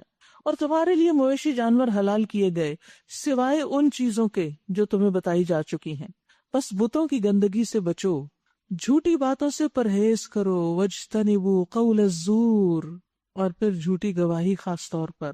یکسو ہو کر اللہ کے بندے بنو، اس کے ساتھ کسی کو شریک نہ کرو، اور جو کوئی اللہ کے ساتھ شرک کرے گویا وہ آسمان سے گر گیا۔ اب یا تو اسے پرندے اچک لے جائیں گے، یا ہوا اس کو ایسی جگہ لے جا کر پھینک دے گی جہاں اس کے چیتھڑے اڑ جائیں گے۔ یہ ہے اصل معاملہ، اسے سمجھ لو۔ اور جو اللہ کے مقرر کردہ شاعر کا احترام کرے فَإِنَّهَا مِن تَقْوَى الْقُلُوبِ، تو یہ دلوں کے تقوی میں سے ہے۔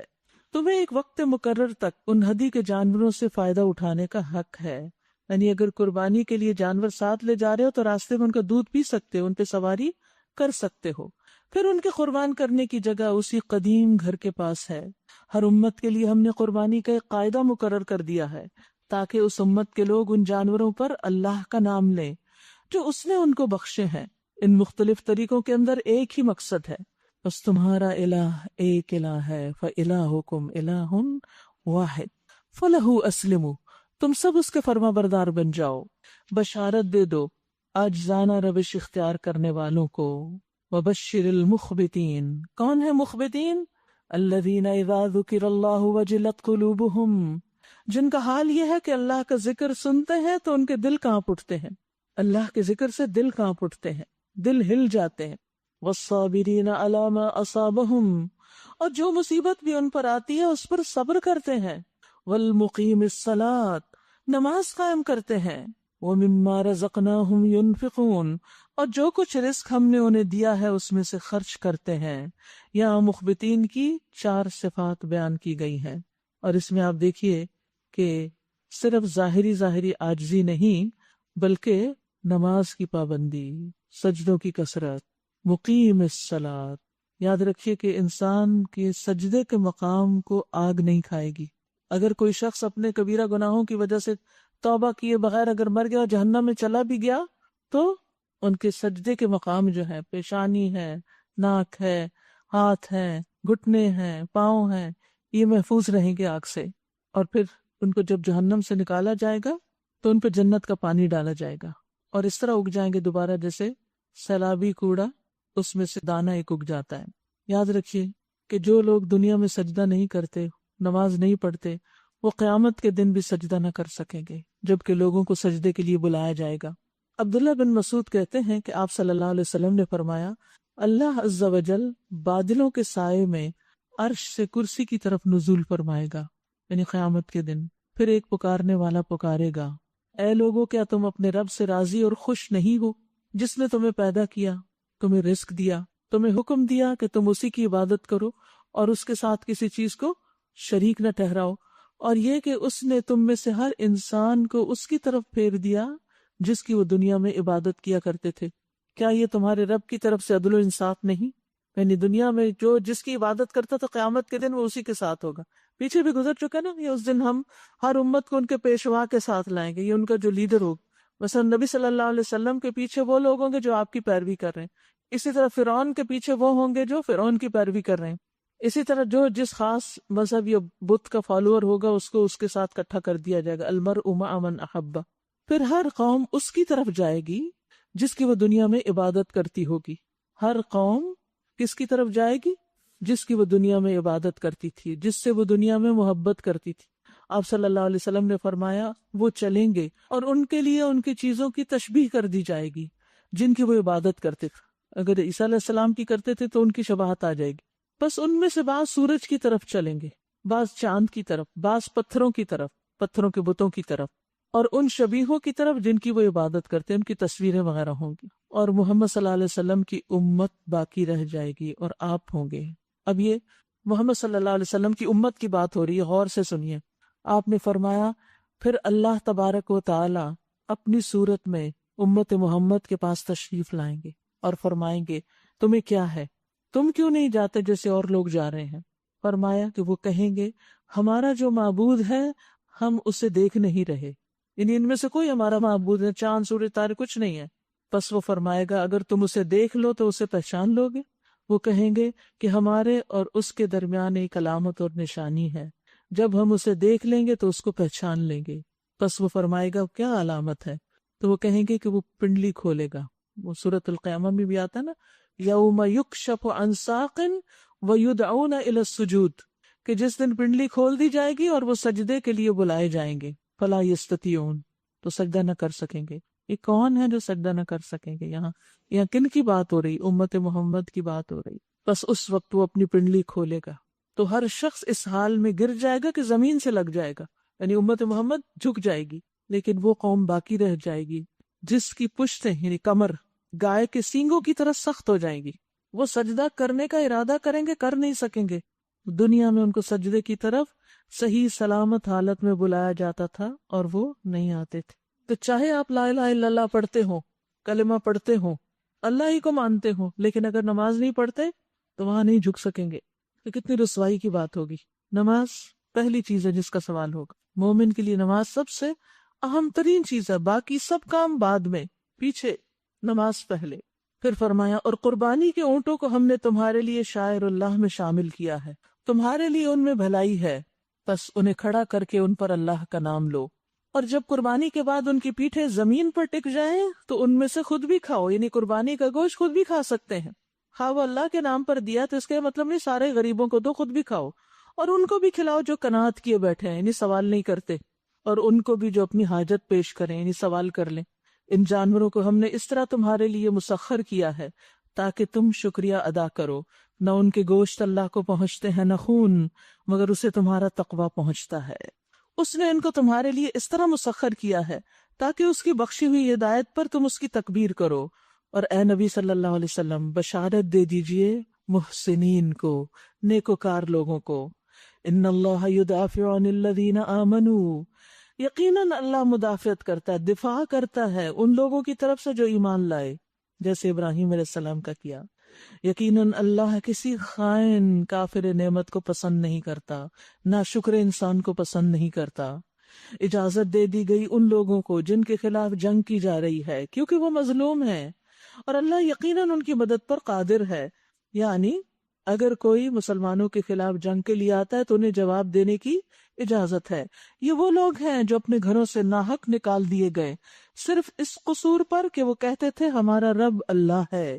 یعنی ان کی اور کیا غلطی اور کیا خطا تھی؟ انہوں نے کسی کا مال نہیں کھایا، انہوں نے کسی کو قتل نہیں کیا، وہ پرامن لوگ تھے، انہوں نے بس لا الہ الا اللہ پڑھا اور تم ان کے دشمن ہو گئے، صرف اس قصور پر کہ وہ کہتے تھے کہ اللہ ہمارا رب ہے۔ اگر اللہ لوگوں کو ایک دوسرے کے ذریعے دفع نہ کرتا رہے تو خانقاہیں اور گرجا اور معبد اور مسجدیں جن میں کثرت سے اللہ کا نام لیا جاتا ہے سب مسمار کر ڈالی جائیں۔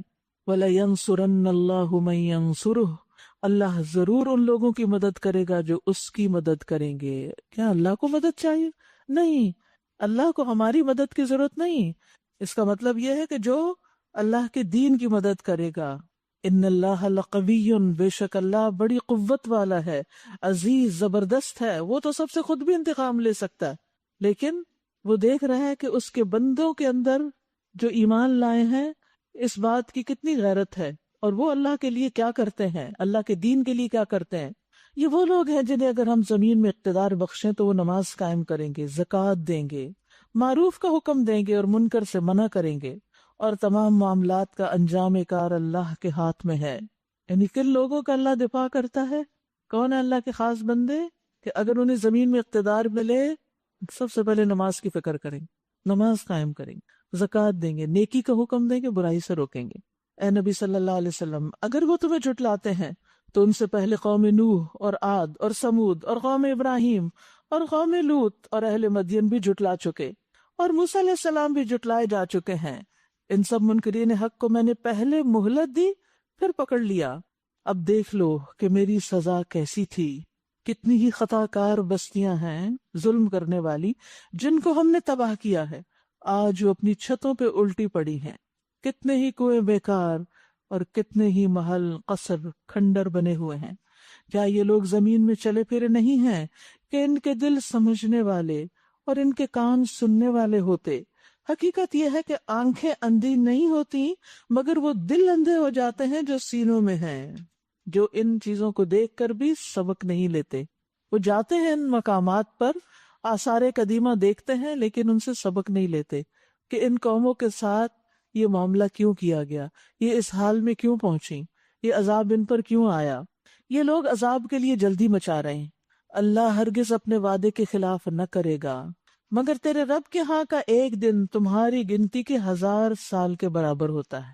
کتنی ہی بستیاں ہیں جو ظالم تھی، میں نے ان کو پہلے مہلت دی، پھر پکڑ لیا، اور سب کو واپس تو میرے ہی پاس آنا ہے۔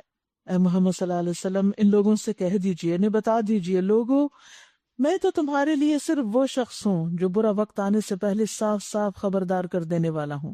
پھر جو ایمان لائیں گے اور نیک عمل کریں گے ان کے لیے مغفرت اور عزت کی روزی ہے، ان کے لیے مغفرت اور عزت کی روزی، اور جو ہماری آیات کو نیچا دکھانے کی کوشش کریں گے وہ دوزخ کے ساتھی ہیں۔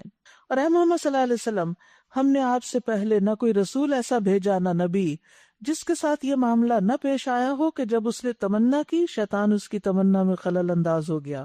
اس طرح جو کچھ بھی شیطان خلل اندازیاں کرتا ہے اللہ ان کو مٹا دیتا ہے۔ یعنی شیطان پیغمبروں کے کام میں بھی مداخلت کرنے کی کوشش کرتا ہے اور اپنی آیات کو پختہ کر دیتا ہے اللہ سبحانہ وتعالی، اور شیطان کی ڈالی باتیں ختم کر دیتا ہے۔ اللہ علیم اور حکیم ہے۔ اس سے پتہ یہ چلتا ہے کہ پیغمبروں نے جو تعلیم ہمیں دی وہ بالکل خالص صاف ستھری تھی، ہر شائبے سے پاک، اور وہ اس لیے ایسا ہونے دیتا ہے تاکہ شیطان کی ڈالی ہوئی خرابی کو فتنہ بنا دے ان لوگوں کے لیے جن کے دلوں کو نفاق کا روگ لگا ہوا ہے اور جن کے دل کھوٹے ہیں۔ لِيَجْعَلَ مَا يُلْقِي الشَّيْطَانُ فِتْنَةً لِلَّذِينَ فِي قُلُوبِهِمْ مَرَضٌ نمبر 1، وَالْقَاسِيَةِ قُلُوبُهُمْ سنگ دل نمبر 2، وَإِنَّ الظَّالِمِينَ لَفِي شِقَاقٍ بَعِيدٍ وَلِيَعْلَمَ الَّذِينَ أُوتُوا الْعِلْمَ، اور یہ علم والوں کے دل۔ تو ایک دل سخت دل ہوتا ہے، ایک بیمار دل ہوتا ہے، اور ایک ایمان والا دل ہوتا ہے، عاجزی کرنے والا، مخبتین کا دل۔ حقیقت یہ ہے کہ یہ ظالم لوگ اناد میں بہت دور نکل گئے ہیں، اور علم سے بہرہ مند لوگ جان لیں کہ یہ حق ہے تیرے رب کی طرف سے ہے، اور وہ اس پر ایمان لے آئیں اور ان کے دل اس کے آگے جھک جائیں، یقیناً اللہ ایمان لانے والوں کو ہمیشہ سیدھا راستہ دکھا دیتا ہے۔ تو کون سے دل فتنے کا شکار ہوتے ہیں؟ جو شیطان کو راہ دیں، شیطان کے وسوسوں کو قبول کر لیں اور پھر وہ امتحان میں پڑ جاتے ہیں۔ یعنی جن دلوں میں کمزوری ہوتی ہے، ایمان پورا نہیں ہوتا، یقین نہیں ہوتا ان کے اندر، تو شیطان کے ڈالے ہوئے وسوسے یا شیطانی باتیں جب وہ سنتے ہیں تو وہ ان کے دلوں میں جگہ پکڑ لیتی ہیں، اور یہ چیز پھر ان کے لیے فتنے کا باعث بن جاتی ہے، بھٹکنے کا باعث بن جاتی ہے۔ جو سخت دل لوگ ہوتے ہیں، سنگ دل، ان پہ نہ کوئی ڈانٹ اثر کرتی ہے، نہ کوئی نصیحت اثر کرتی ہے، نہ کوئی واز کام آتا ہے، نہ ان کو اللہ اور اس کے رسول کی کوئی بات سمجھ میں آتی ہے، لیکن شیطان جو القاء کرتا ہے اس کو وہ لے لیتے ہیں، اور اس طرح ان کے اندر کی خباثت ظاہر ہو جاتی ہے۔ لیکن اہل ایمان کے دل جو ہوتے ہیں وہ علم والے بھی ہوتے ہیں، یعنی ان کے اندر علم ہوتا ہے، ایمان اور علم ہوتا ہے جس دل کے اندر، جب وہاں کوئی وسوسہ آتا ہے تو پھر کیا ہوتا ہے؟ روشنی ہے اندر، کوئی چور آیا تو کیا ہوا؟ فوراً پتہ چل گیا کہ یہ تو چور ہے، اور وہ اس کا مقابلہ کرتا ہے۔ ایمان والا دل روشن دل ہوتا ہے، اور اس کو روشنی ملتی ہے مزید علم کے ساتھ۔ تو جب آپ علم سیکھتے چلے جاتے ہیں، روشنی ملتی چلی جاتی ہے، بڑھتی چلی جاتی ہے، اور شیطانی وسوسوں اور خیالات اور کنفیوژنز اور اسلام اور دین کے خلاف جو پروپیگنڈا لوگ کرتے ہیں، آپ فوراً پہچان جاتے ہیں کہ یہ غلط بات ہے۔ آپ کے اندر ایک میزان پیدا ہو جاتا ہے، ایک کرائیٹیریا ہو جاتا ہے، آپ کو فرقان مل جاتا ہے۔ تقویٰ والے جو ہوتے ہیں، اذا مسهم طائف من الشیطان تذکروا فاذا هم مبصرون، کہ جب شیطانی خیال ان کو چھو بھی جاتا ہے تو وہ جاگ اٹھتے ہیں، ہوش میں آ جاتے ہیں، وہ دیکھنے لگتے ہیں کہ یہ کس قسم کی بات ہے جو میں نے سوچ لی، یہ تو نہیں ہو سکتا، یہ تو ٹھیک ہی نہیں ہے۔ لیکن جن کو نہیں علم ہوتا، پھر وہ اسی بات کو حق سمجھ لیتے ہیں اور وہ جھوٹے پروپیگنڈے سے متاثر ہو جاتے ہیں۔ مثلاً آپ ایک اچھا کام کرنے کے لیے نکلیں تو بتائیے کہ کیا شیطان نہیں بہکائے گا؟ بہکائے گا نا۔ یہ تم کیا کرنے جا رہی؟ کسی کی مدد کرنا ہے، کسی کی خدمت کرنا ہے، کسی بیمار کی عادت کرنا ہے، وہاں تک شیطان بہکاتا ہے۔ تم بیمار تھی، وہ تو نہیں آئے، تم کیوں جا رہی؟ یعنی کسی نہ کسی طرح ہمیں مظلوم بنا کے ہم سے وہ نیک کام چھڑائے گا۔ مومن کیا سوچتا ہے؟ وہ الرٹ ہو جاتا ہے، نہیں بھائی، میں اس لیے تھوڑی جا رہا ہوں کہ وہ میرے پاس آئے تو میں جاؤں، میں تو اپنے فائدے کے لیے جا رہا ہوں کہ مریض کو وزٹ کرنا، ایسے جو جنت کے باغوں میں جانا۔ 70,000 فرشتے دعائیں مغفرت کرتے ہیں، میں تو فرشتوں کی دعائیں لینے جا رہا ہوں، مجھے اس سے کیا کوئی میرے پاس آتا کہ نہیں آتا، اٹ ڈزنٹ میٹر۔ لیکن یہ بات کون سوچے کہ جس کو پتا ہے کہ یہ عادت کا اتنا ثواب ہے، اور پھر وہ علم اس وقت یاد بھی آ جائے تو وہ پھر کسی کے سلوک کی پرواہ نہیں کرتا کون میرے ساتھ کیا کر رہا ہے، وہ دیکھتا ہے مجھے کیا کرنا ہے، وہ اپنے طرز عمل پر توجہ رکھتا ہے۔ تو اس سے پتہ چلتا ہے کہ علم انسان کے لیے بہت ضروری ہے، لیکن ایمان کے ساتھ، اخلاص کے ساتھ۔ ایمان نہ ہو نا اور اخلاص نہ ہو تو پھر وہ نقصان دہ بھی ہو جاتا ہے، پھر وہ انسان اسے دوسروں کے لیے سمجھتا ہے، ہاں دیکھا نا یہ اس کی بات ہو رہی ہے، یہ اس کی ہو رہی ہے، وہ اپنے لیے نہیں لیتا۔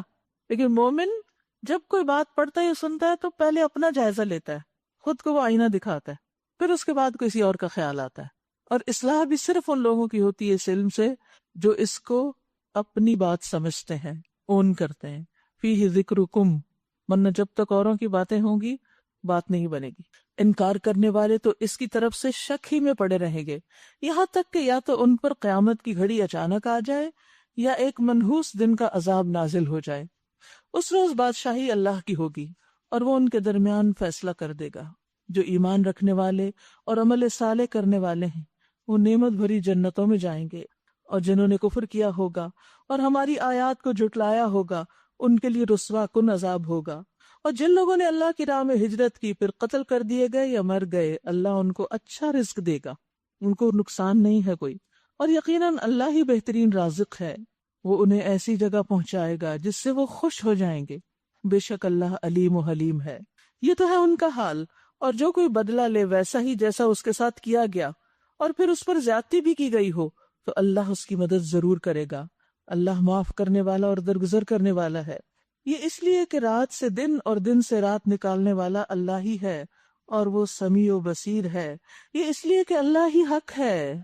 ذالک بأن اللہ هو الحق، اور وہ سب باطل ہیں جنہیں اللہ کو چھوڑ کر یہ لوگ پکارتے ہیں، اور اللہ ہی بالا دست اور بزرگ ہے۔ کیا تم دیکھتے نہیں ہو کہ اللہ آسمان سے پانی برساتا ہے اور اس کی بدولت زمین سرسبز ہو جاتی ہے؟ یعنی یہ سب لطف و کرم کس کے ہیں؟ اللہ ہی کے۔ حقیقت یہ ہے کہ وہ لطیف و خبیر ہے، اسی کا ہے جو کچھ آسمانوں میں ہے اور جو کچھ زمین میں ہے، بے شک وہی غنی اور حمید ہے، تعریف والا ہے۔ کیا تم دیکھتے نہیں ہو کہ اس نے وہ سب کچھ تمہارے لیے مسخر کر رکھا ہے جو زمین میں ہے، اور اسی نے کشتی کو قاعدے کا پابند بنایا ہے کہ وہ اس کے حکم سے سمندر میں چلتی ہے، اور وہی آسمان کو اس طرح تھامے ہوئے ہے کہ اس کے اذن کے بغیر وہ زمین پہ نہیں گر سکتا۔ واقعہ یہ ہے کہ اللہ لوگوں کے حق میں بڑا شفیق و رحیم ہے۔ وہی ہے جس نے تمہیں زندگی بخشی، وہی تمہیں موت دے گا، اور وہی پھر تم کو زندہ کرے گا۔ سچ یہ ہے کہ انسان بڑا ہی ناشکرا ہے۔ سب کچھ تو اللہ کا دیا ہوا ہے، لیکن وہ اسے غیر اللہ کی راہ میں لگا دیتا ہے، شیطان کے کہے پر لگا دیتا ہے۔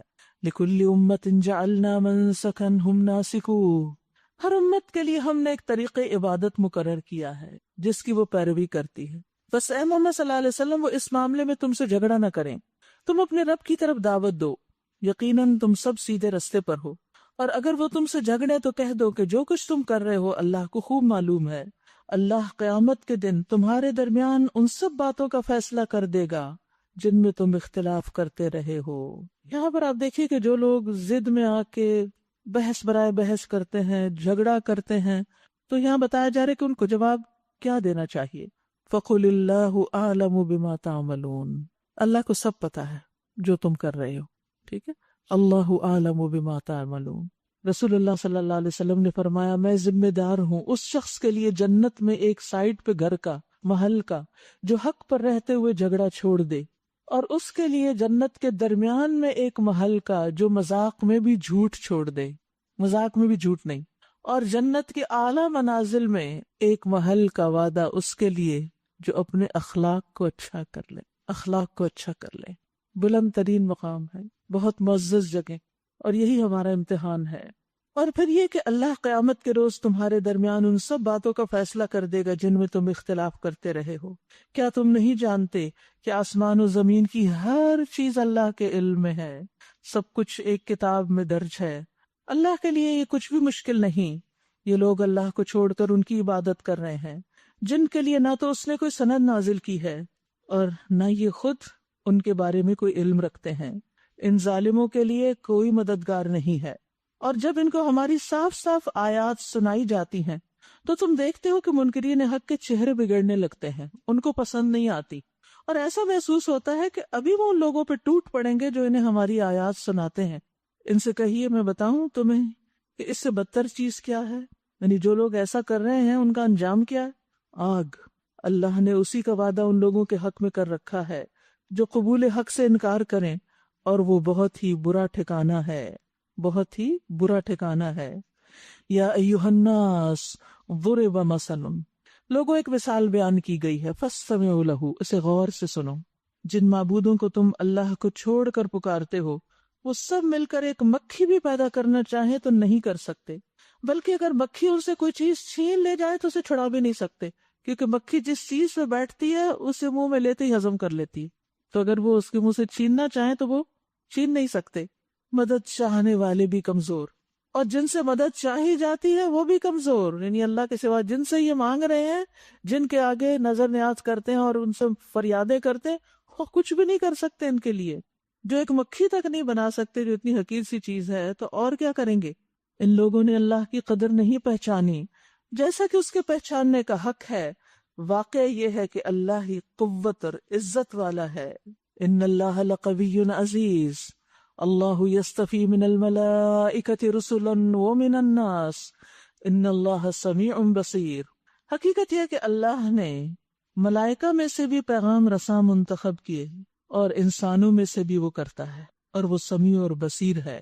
اللہ نے فرشتوں میں سے جبریل علیہ السلام کو منتخب کیا پیغمبروں کے پاس پیغام پہنچانے کے لیے، اور انسانوں میں سے محمد صلی اللہ علیہ وسلم کا انتخاب کیا، اور پچھلے پیغمبروں کو بھی اللہ ہی نے چنا، لوگ نہیں چنتے، اللہ چنتا ہے۔ دنیاوی بادشاہوں کو یا دنیاوی جن کو عہدے ملتے ہیں ان کو کون چنتا ہے؟ لوگوں کے ووٹ یا کسی اور طریقے سے چنے جاتے ہیں، لیکن پیغمبروں کو اللہ تعالیٰ خود چنتا ہے، اور پیغمبروں کی مدد کے لیے جو لوگ ہوتے ہیں ان کو بھی اللہ چنتا ہے، وہ بھی اللہ کی توفیق سے مددگار بنتے ہیں۔ عبداللہ بن مسعود رضی اللہ عنہ فرماتے ہیں کہ بے شک اللہ نے اپنے بندوں کے دلوں پر نظر فرمائی تو قلب محمد کو بندوں کے دلوں میں سب سے بہتر پایا، تو اس لیے اللہ نے ان کو اپنے لیے منتخب فرما لیا اور انہیں پیغمبری کا شرف عطا کر کے مبعوث فرمایا۔ پھر قلب محمد کے بعد صلی اللہ علیہ وسلم بندوں کے دلوں پر نظر فرمائی تو آپ کے صحابہ کے دلوں کو بندوں کے دلوں میں بہترین پایا، چنانچہ اللہ نے انہیں اپنے نبی کے وزیر بنا دیے۔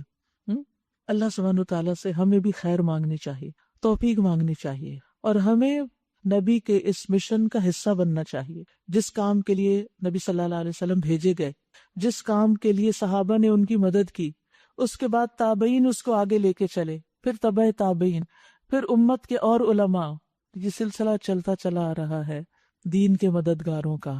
ہمیں بھی اس قافلے کا حصہ بن جانا چاہیے۔ جو کچھ لوگوں کے سامنے ہے اسے بھی وہ جانتا ہے، اور جو کچھ ان سے اوجھل ہے اس سے بھی وہ واقف ہے، اور سارے معاملات اللہ کی طرف رجوع ہوتے ہیں۔ یا ایھا الذین آمنوا ارکعوا واسجدوا واعبدوا ربکم، اے لوگو جو ایمان لائے ہو، رکوع اور سجدہ کرو اور اپنے رب کی بندگی کرو اور نیک کام کرو، شاید کہ تمہیں فلاح نصیب ہو۔ وجاہدوا فی اللہ حق جہادہ، اللہ کی راہ میں جہاد کرو جیسا کہ جہاد کرنے کا حق ہے، اس نے تمہیں اپنے کام کے لیے چن لیا ہے۔ یعنی نبی اور نبی کے ساتھیوں کے بعد باقی لوگوں کو بھی اللہ نے جس کو توفیق دی اس نے اس کام میں حصہ ڈالا۔ وما جعل علیکم فی الدین من حرج، اور دین میں تم پر کوئی تنگی نہیں رکھی، یعنی دین کا کام ایسا نہیں کہ جو تمہارے لیے ناممکن ہو۔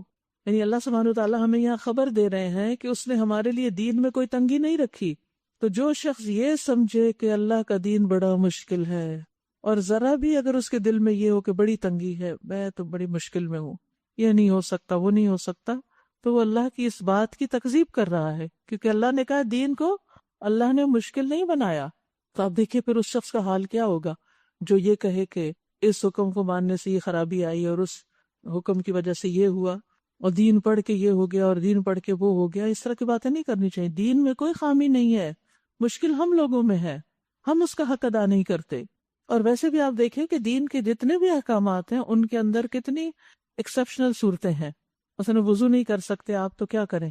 تیمم کریں۔ پانی نہیں ہے تب بھی، بیمار ہے تب بھی۔ نماز میں آسانی ہے، زمین کے کسی بھی حصے پر انسان نماز پڑھ سکتا ہے۔ پھر اسی طرح اگر کھڑے ہو کے نہیں پڑھ سکتا تو بیٹھ کے پڑھے، بیٹھ کے نہیں پڑھ سکتا تو لیٹ کے پڑھے۔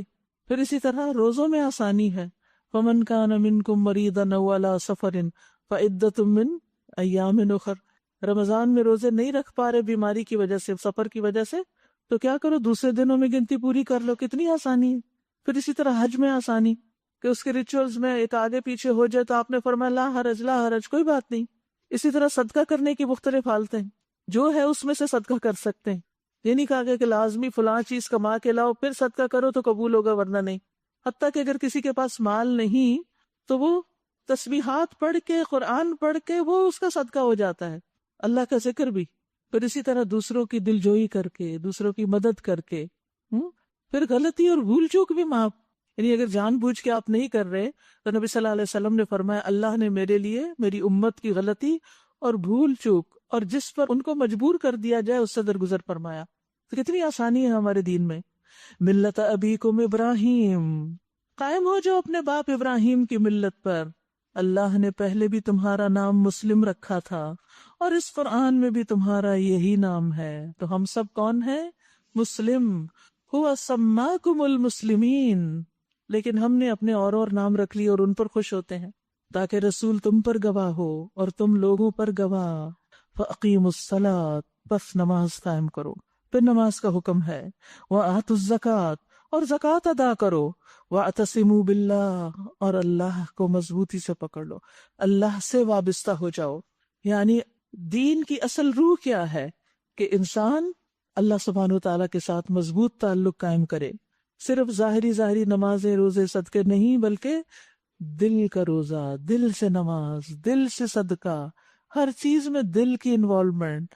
ہر عمل کی بنیاد نیت پر ہے اور نیت کا مرکز اور مقام دل ہے۔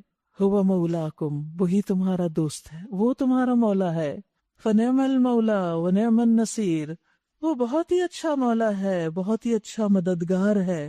تو اس لیے جو شخص اس سے تعلق قائم کر لے گا، اسے مضبوطی سے تھام لے گا، وہ کبھی بھی ناکام نہیں ہوگا۔ وآخر دعوانا ان الحمد للہ رب العالمین۔